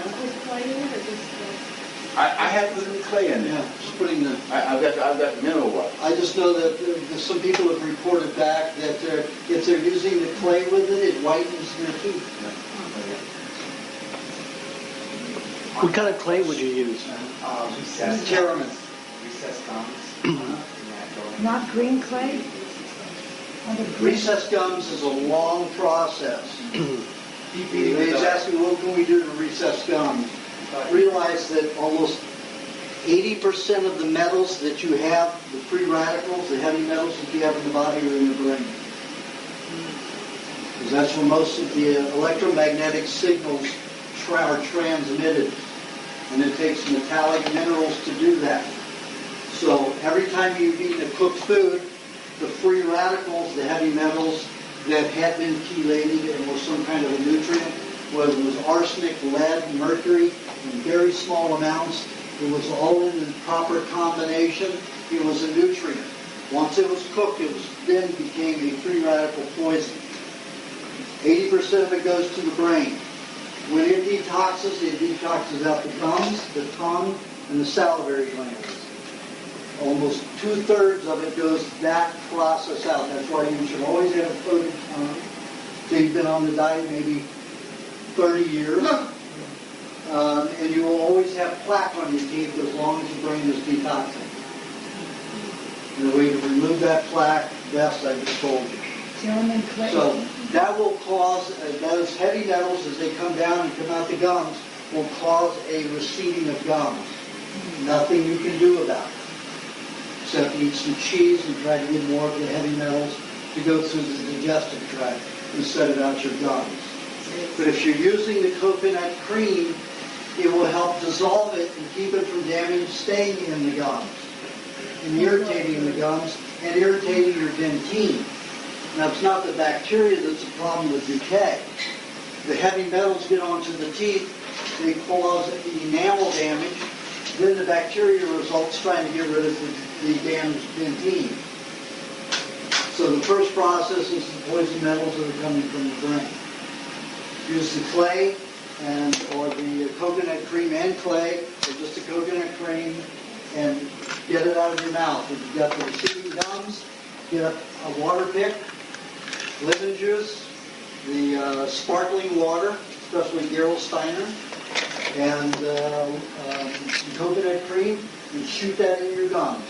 If you do that every day for 10 days, you will clean that plaque so you don't have to have it sprayed. And it will keep your gums from deteriorating. In fact, your gums are good. It's not a live food. It's a chemical. All mixed together, the good, and the Gerolsteiner and the coconut cream, it's all mixed together in the so the water. It's all mixable in water. How much you use of the clay? Oh, let's say, when you're brushing your teeth with the clay, that you don't use in a water pick. Right, when you're doing the water pick, green clay. No, use the Terramine clay now. Oh, it's better. You throw away the green clay. Well, you can use that for out-of-body stuff, but not in the mouth. Out of body. Can you put surface? green clay in your juice? Pardon? Can you put green clay in your juice? I suggest not. It's not as clean as the Terramine clay. And Jane sells the Terramine clay now. If you want to order, you can go to Terramine.com. Why is the green clay not considered good for your teeth? It's okay for the teeth. It just doesn't whiten it like the Terramine does. Where do you get the water pick? Pardon? Where do you get the water pick? Rite Aid, any of those places. So, for the water pick, it's the Gerolsteiner water. Let's say you're using 1.5 to 2 cups of the Gerolsteiner water. You have a tablespoon of lemon juice. You can use a tablespoon of vinegar, also helps. And a tablespoon of the coconut cream, and shoot it in your teeth. What about the seeds? What kind of? Hold on. One at a time. I was concerned about the CO2 in the sparkling waters. Is there a problem? It's not that kind, it's not a manufactured one. It's in the well. You came late, I talked about it earlier. Sorry about that. In one of those wells, they've got a water table and they've got a carbon table. And they shoot them both into the bottle at the same time. If you're having CO2 manufactured in the laboratory, like the Coca-Cola and Pepsi-Cola and all the diet sodas, that is toxic. And it can cause headache. The coating on the tongue, I remember reading, you were talking about antibiotics. Is that part of the scenario? That's, if the antibiotics are stored anywhere around here, will come out the tongue. Regarding that toothpaste formula, are you saying we should no longer use regular cream to brush our teeth? You can. I'm just giving you the most up-to-date best. Aha. Okay? Any fat. You can brush your teeth with any fat or any clay and fat. But I found that the coconut cream dissolves everything better. Okay? So baking soda is just Baking soda is a chemical. You want to see the formula for primal facial to brush your teeth with. You can do that too. They say you can use any fat formula to brush your teeth. One other thing, some people don't know about what kind of water pick to pick up in the store. There's different kinds, sizes. There's big size carrying, traveling, or whatever size you're comfortable with. what size is generally better? I don't know. I've got one that's my bowl's about this big. And it's called water pick. Yeah. Which stores carry it? Everybody. Rite Aid, any of those stores. Almost all department stores carry some too. Does the sulfur in well water react well with skin? Sulfur in well water? Yeah. My well water is high in sulfur. Is that good? It's very good. Using my hot tub, it's very good. I was at friend house and they have sulfur in there. They have well water for the New York. I don't drink it. It's They too heavy shower with water. it. Pardon? They shower with it. Yeah, I shower with my hot tub. It's soaking hot. You said because once you can drink well water from Glen Ivy. Yes, it's very high in sulfur, but I don't drink it often. When I used to go to Glen Ivy, I'd go every 6 weeks maybe. You can't drink it every day? You don't want to drink any water that's that high in concentrated minerals. 4 ounces, I thought, half a cup, you said you can have that every day. Every day for how many days? 7 days a week I've been drinking it. Well, I don't suggest that. Drinking nutty. What would you when you drink too much? You start collecting minerals in your body. You start collecting. What you think, Kathy, you've been toxifying yourself. Oh my God. But you've got enough weight, so it's okay. I can do it every day. Yeah, you can probably do it every day. Yeah, for you it would be fine. If you were thin as she was, it'd be a real problem because it would demineralize you. But you eat enough fat, you're fine. Norma.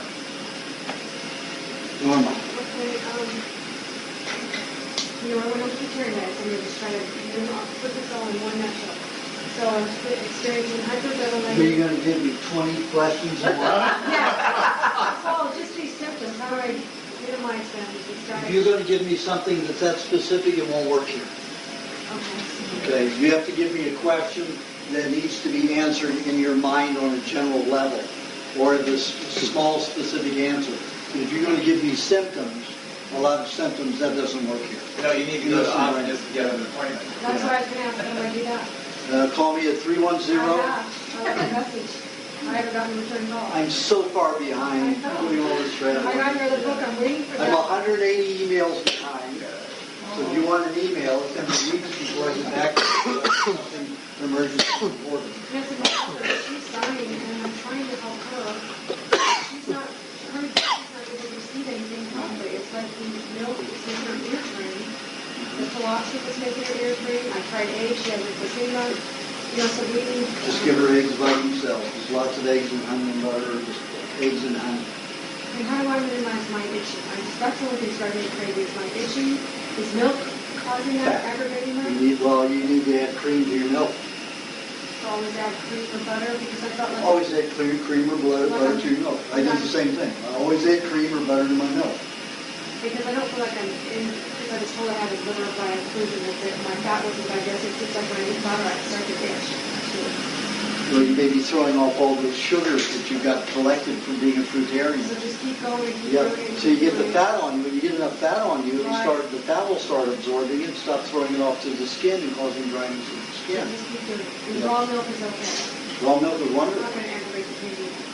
It's not going to aggravate kidney. It's going to help get rid of cancer. But you've got to put added cream to it. And no more than 5 days, because I've been fermenting everything. I thought that was good.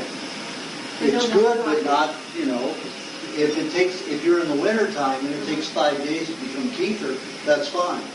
But in this heat, 2 days is usually all it Yeah, takes. because mine looks all chunky. That's too far. Too far. So that would be... 1 day. Now, if you have it chunky like that, you can blend it and it'll emulsify it again. It'll be fine. It'll be fine. Okay. But it's better not to take it that far. Okay? Okay, Catherine. Okay, now the question arises. I did that experiment with Aajonus. It was, I think, in March or something of the year, this year or something, March, beginning of March, with the sea urchin. I was on it for 1 solid week. I had 5 ounces of good water, and I waited 15 minutes after, and I had a sea urchin. So within a whole day, I had 5 urchins every 5 hours. Okay. 5 ounces. 5 ounces of sea urchin every 5 hours for 7 days. And then I was making notes of all the different things I felt like tingling or slight pinch pain, type pinching or tingling or sensation in my fingers or anywhere. But then 10 days later, I went up after the meat diet. I felt that my estrogen had increased. And I was, that Sunday I got menstrual cramps. And what I was going to say is at 5:30 in the morning, I wiped myself, it was pink and white. And then 5:30 in the evening, I had a bright red of estrogen, which is estrogen, considered estrogen. I didn't have any period for 5 years before that. And I had 1 left ovary removed. And they could, of course, when I had an ultrasound, there's no ovarian tissue to be found. So somewhere along ways, it had to work within ovarian glands somehow, combining with the urchin to bring out something as well as menstrual cramp and a sign of estrogen.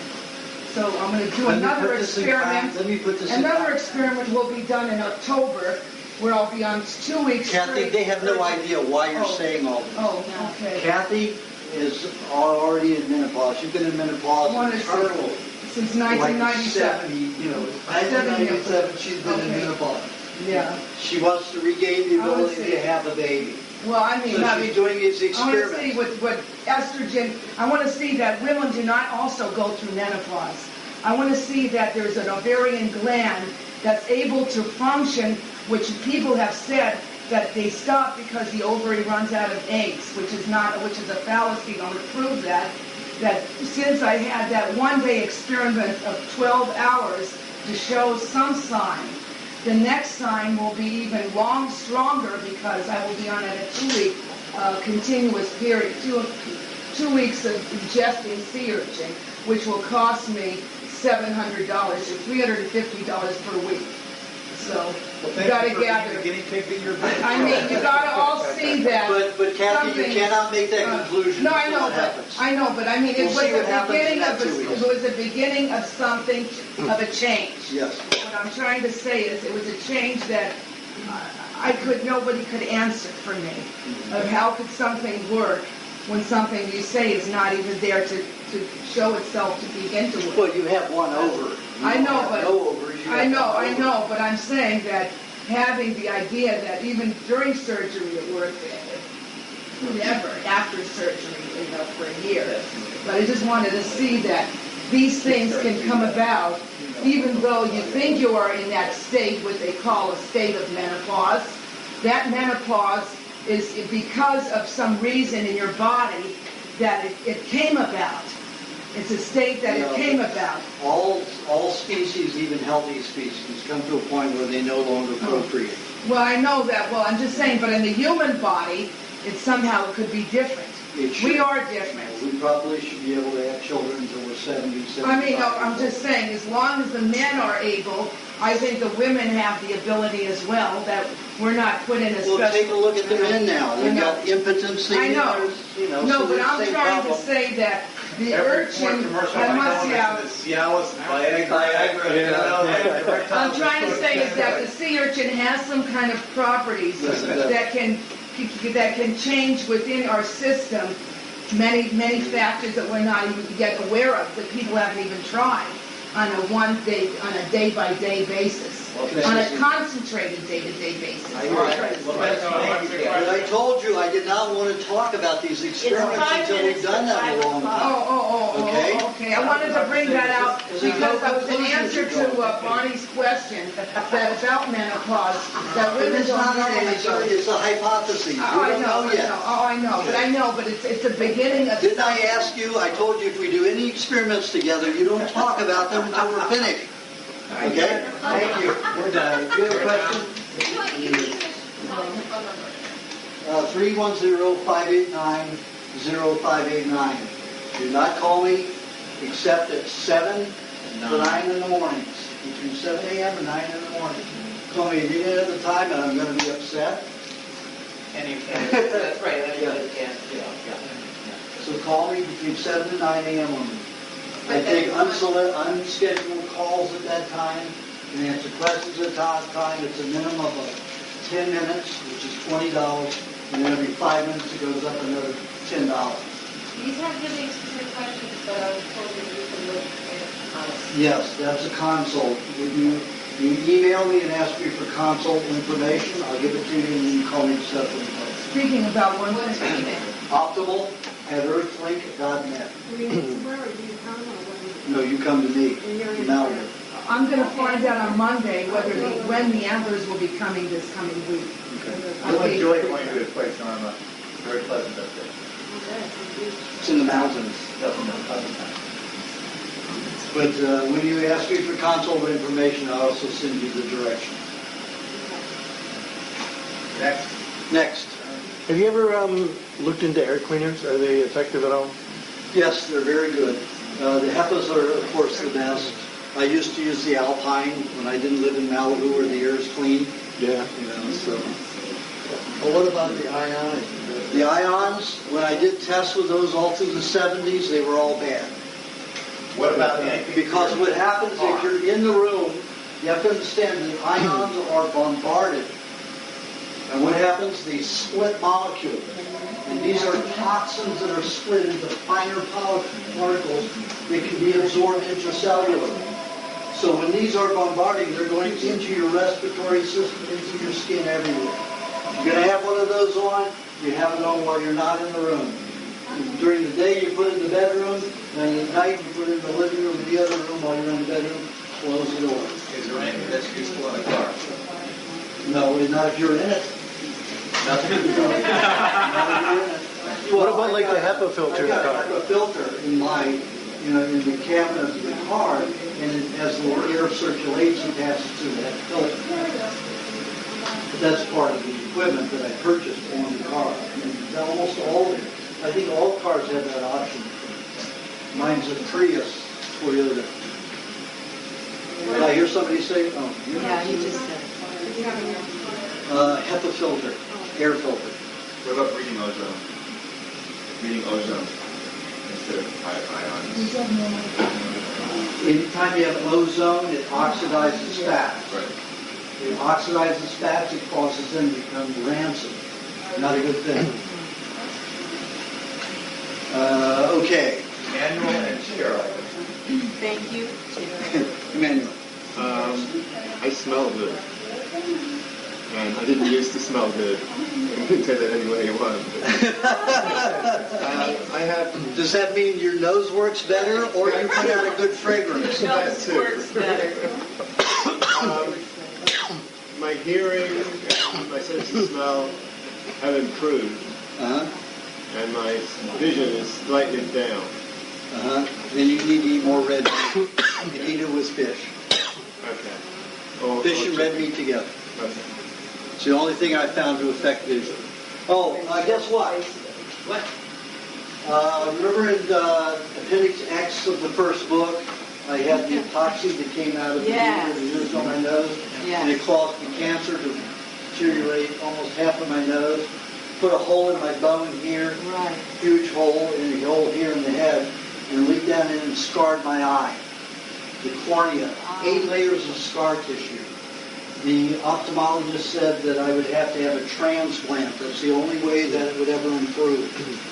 So I went to have my driver's license renewed in April. And I was able to read the chart. And I said, okay, I don't need my glasses anymore. And they said, oh no.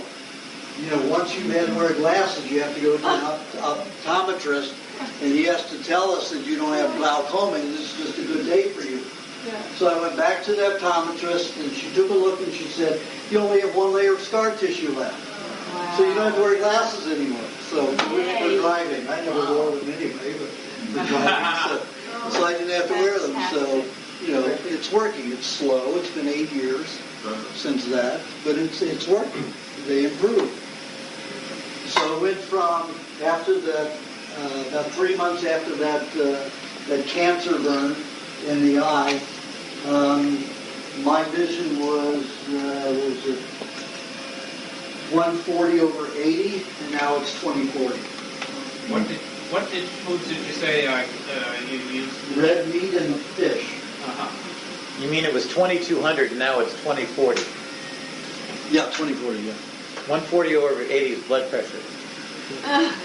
No, you've got 20 over, I don't remember what it was. Anyway, it's pretty high. 140 something. That's right. 21/40? No, the vision was bad on both sides. Yeah, both sides.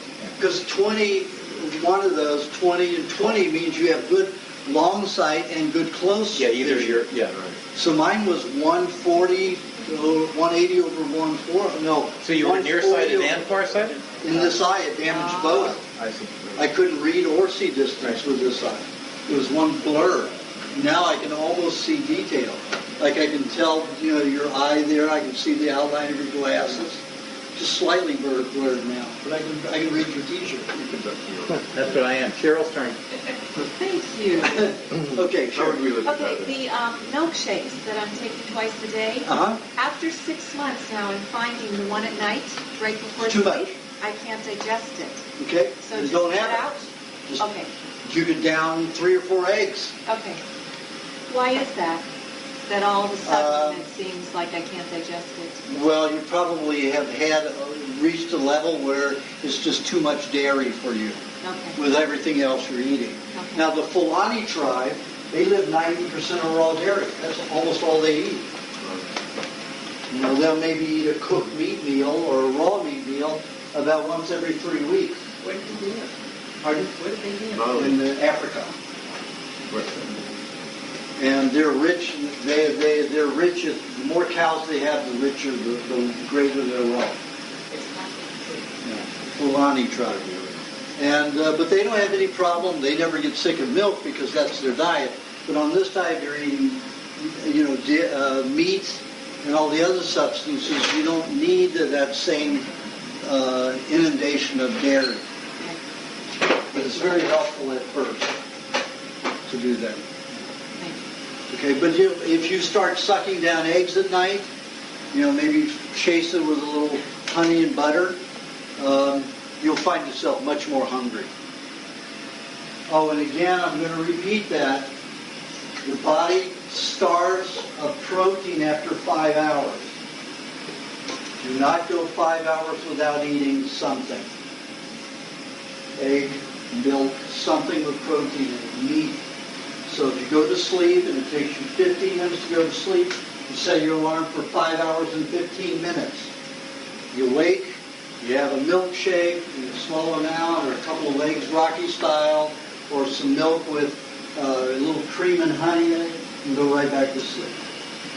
When people sleep through that 5-hour period, the red blood cells become cannibalistic. They eat each other. Highly toxic. That's why people wake up after 8 to 10 hours and they go for the coffee, because they can't move, because the blood is so acidic and toxic. So you wake up after 5 hours, eat something, and go back to sleep, right back to sleep. Then you wake up with all kinds of energy. Let me give you an example. I go to Nevada City once a year and do lecture workshops. Person who puts it on, one of the two people who put it on there, John Fox.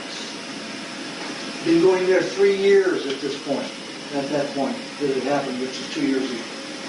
And he says, I still have, I feel good, when I first saw him, he was like this. He was only 42 years old. Like this. Old man, chronic fatigue, slouching, weak, mainly a vegetarian at that point for a long time. And I put him on a diet. Here is 3 years later, strong, healthy, robust, fine. But he says, 10, 11 o'clock before I feel any energy. I'm so sluggish in the morning. I said, are you waking after 5 hours and eating something? No. I say it every time I do his lectures. And I tell people to do it. Read the book once a year, each book once a year. Go to one of my, lectures at one of these places once a year. Hear it, because there's so much there's just so much in the books and the lectures, there's no way you can absorb it. In 15 years, just keep doing it. Remind yourself. And he did it the next morning when I was there. He was as bright as a rabbit. I always walk away from these podcasts with many more questions than when I started. And you're so busy. I mean, one reason I have a podcast is because I really wanted to create a community where some people can get together and we can kind of discuss some things to remind each other of what you're teaching us. Because being isolated, there's so many things that I don't know and I'm not rewriting. And life changes every day for all of us. And that's right, your diet, they change every day. That's why you need to read books. But not alone. We're not alone. If you want to put a group together, see how many people are in it. Well, that's what I wanted to do. That's why I was passing on that legal pad that was stopping here. Yeah. I didn't know what that was. Yeah, it was just so I could contact everybody and then we could get together some sort of community where we can formulate direct, specific questions for you and pay you for your time on that. And that's fine. We can do it, once a week, once every 2 weeks, depends upon my time. Or pay you once a month for a specific amount of time. That's what I mean. So many people and so much money. Exactly. So, yeah. Absolutely. It's like this, $25 a head, you have it for 2 hours. Yeah, it has to be time effective and money effective. Absolutely. So if you get enough people together, we can do it. The new book is fantastic. The new book is it's got little gems all the way through it. I mean, it already had the gems. Yeah. Now it's even more packed. That's right. It is absolutely great. 65 more pages. What new book is this? It's the rewrite of the original We Want to Live book. Because the original We Want to Live book went out of print.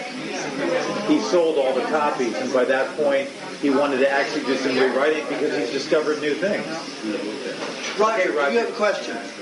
Yes, about vegetables, you said that salads aren't good. Right. What about tomatoes, avocados? Tomatoes and avocados are not vegetables. You said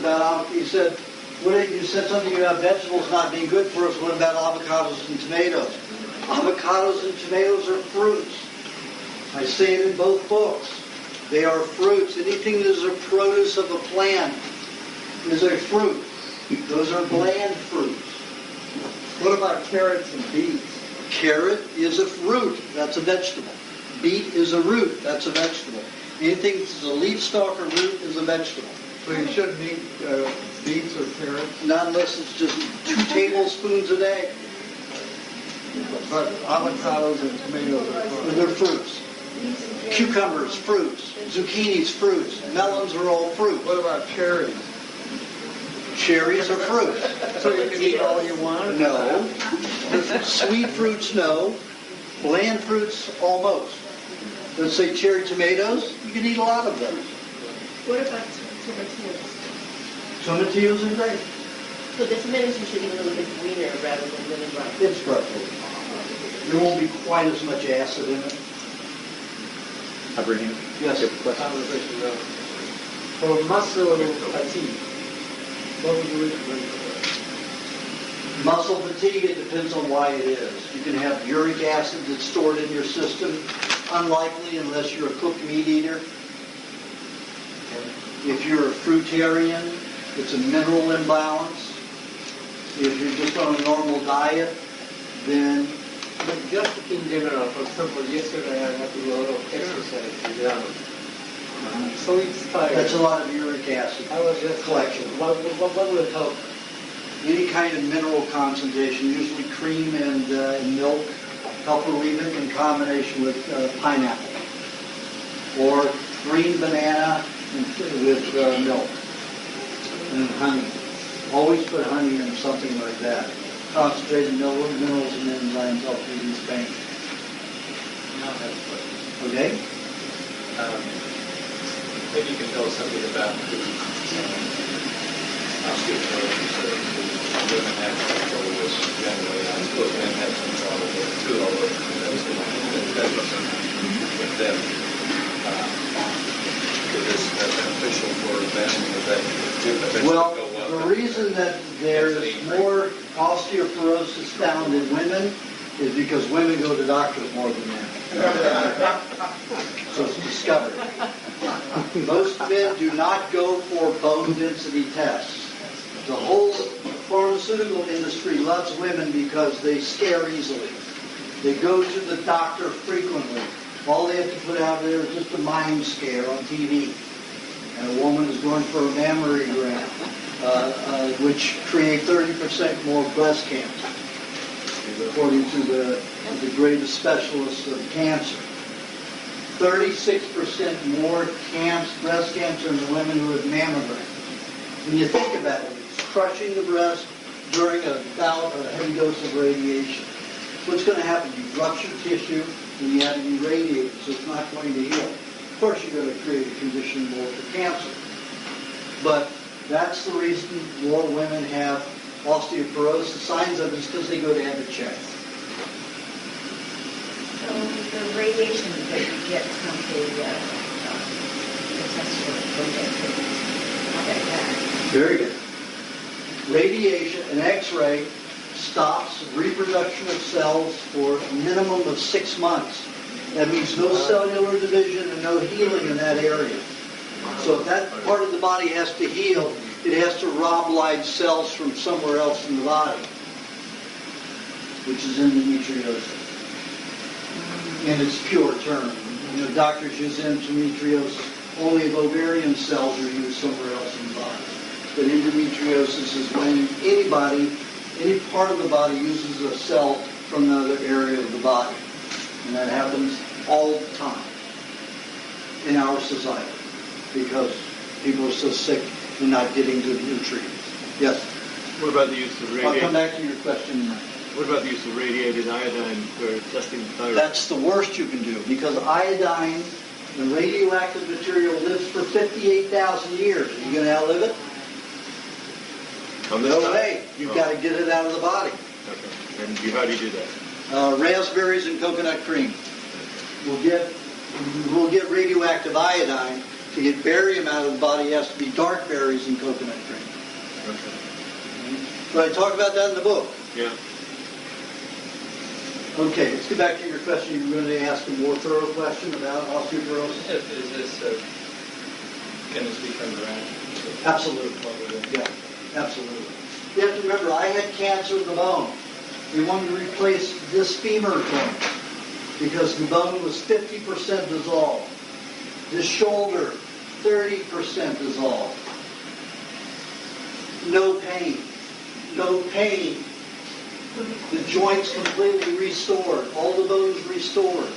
It took me a long time. It took me 15 years. Did you have to have a radiation test to see that it was restored? I mean, that's what they do with us. They send us No, to a test. you can have ultrasound.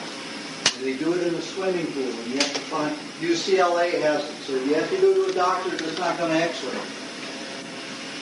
It can be done with an ultrasound in a swimming pool.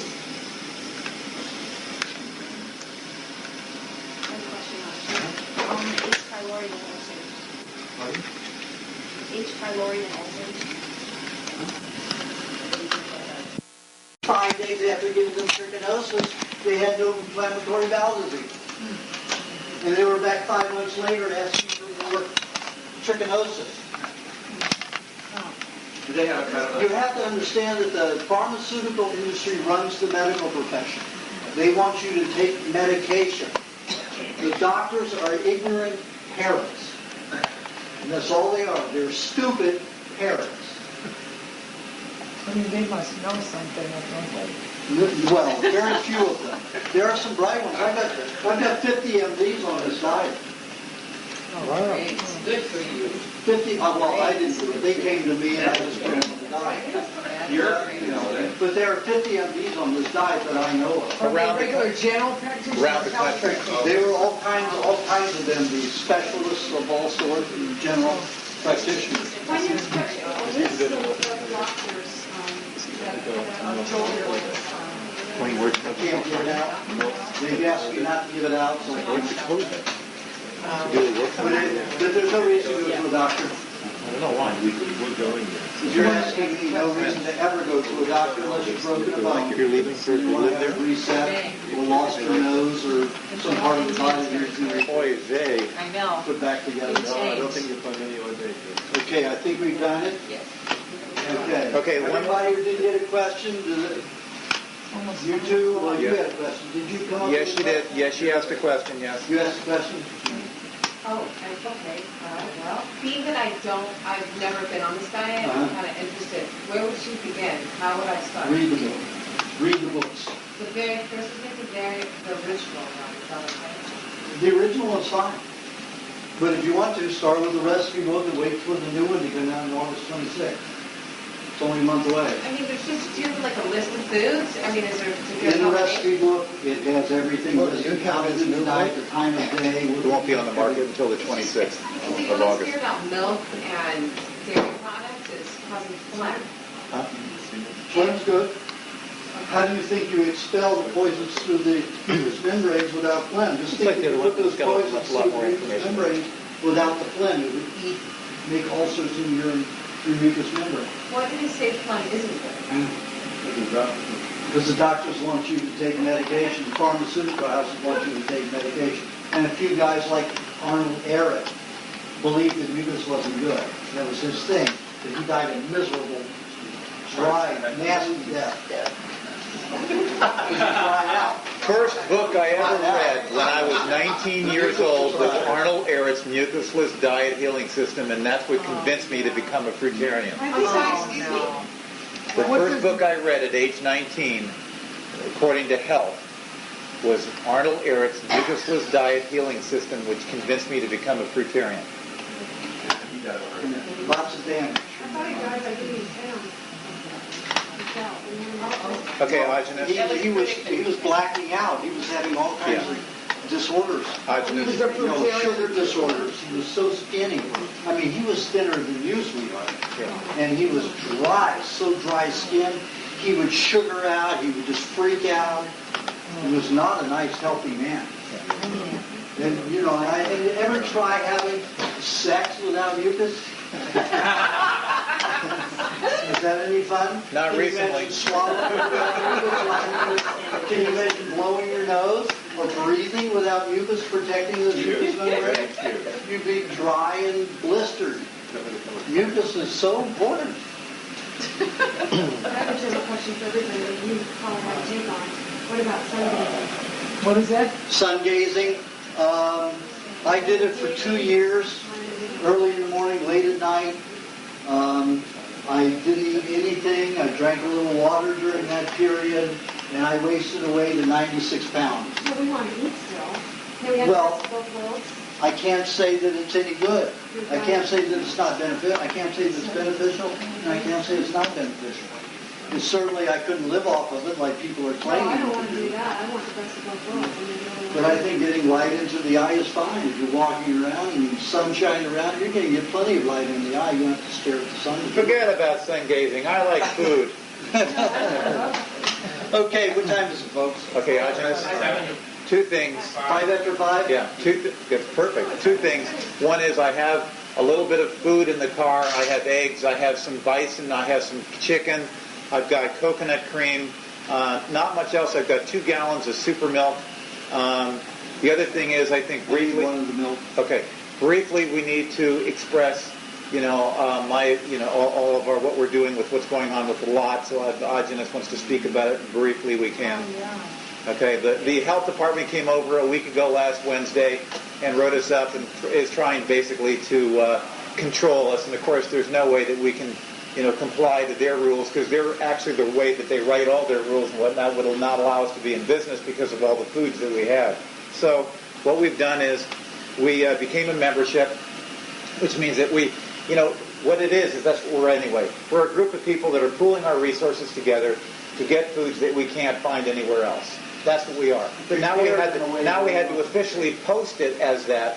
So it says private membership, no trespassing on the property, which means people like them are not allowed to come on the property unless they are members or invited in. Or they have a warrant. If they get a warrant, they're in trouble, because if they get a warrant, they have to show signs that there's something illegal going on there.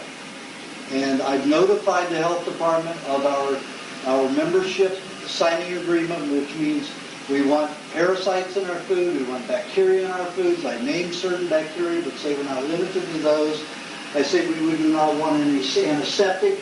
Anywhere our food's cut, we do not want antiseptic on our appliances, any of our tools, anything. We do not want detergents or appliance or any kind of antiseptic near our food. So I spell all that out in the membership agreement, which you have to sign. And that really rules out when I say we do not want any of the health department's safety rules, because they're not safety for us. Now, their contention is that they were there, that we were there and we were serving the public. They never observed anybody, because that moment they came in 5 minutes before we opened on that Wednesday. So ever since then, there's been a person posted out there. There's signs up that says it's a private membership. If you haven't noticed, that person will always be there. Please sign the membership form. That means that we've all become part of this. And I really don't feel that they're going to have any way with us. I just don't. We'll see. But ultimately, it could be a tremendous opportunity, if it does go to court, to have us set precedent that we can do this. So I view it as something positive and not negative. Well, you can better believe that if you can have smoking clubs, yeah, right. You can have a raw food. Are you going to charge a membership fee? Absolutely. Yeah, there will be a membership fee coming up in the next 2 months, because we have to have cards, plastic cards with your names and a number put on it. So there's going to be a fee. There's going to be anywhere from a $20 to a $25 fee. A year? A year. Yeah. It's nothing. That won't be much. But that's nothing. That's nothing. As long as most clubs are $100 and $200, $500 a year. Most people are spending $150 there and saving $20 to $30 just on buying dairy if they had to go to Whole Foods. Yeah, right. Yeah. Because everything's cheaper at this thing. At our club. That's right.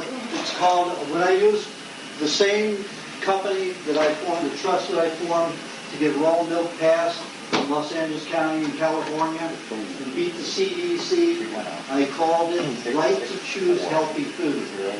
Right away. The government is good with that, especially the federal government, is putting a false name on something to say it's a good thing. So right away, I knew that was the old classic viewpoint. So when I took it, when I went to the Board of Supervisors and all the other political bodies that were out there, and Right to Choose Healthy Food said it right away. It made them think. Of course, everybody has the right to choose healthy food. Well, how do you feel food is healthy? So it got them to wake up. So I proved that raw milk never created an epidemic, that all epidemics were created by pasteurized dairy. And I proved it in all the reports.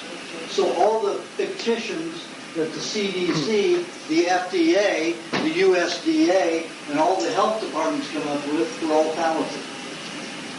So that's in the last chapter of the recipe book. All the information about raw milk. Not the complete. If you want the complete report, you go to www.rawmilk.org and look for and click on the supplemental report in favor of raw milk. You'll download a 52-page document. 32 pages of the report on how raw milk has been nothing but good at universities and the doctors tested all over the world. And the pasteurized milk creates diabetes, osteoporosis, arterial bone loss, osteoporosis, and all kinds of diseases. And all of the epidemics came from pasteurized milk products, one of them involving 197,000 people. Why isn't pasteurized milk out? So we're out of the water. So the name of the company is Right to Choose Healthy Foods, Rawsome Club. Rawsome is awesome with an R in front of it. Yes. R-A-W-E-S-O-M-E. Is there a website? No website.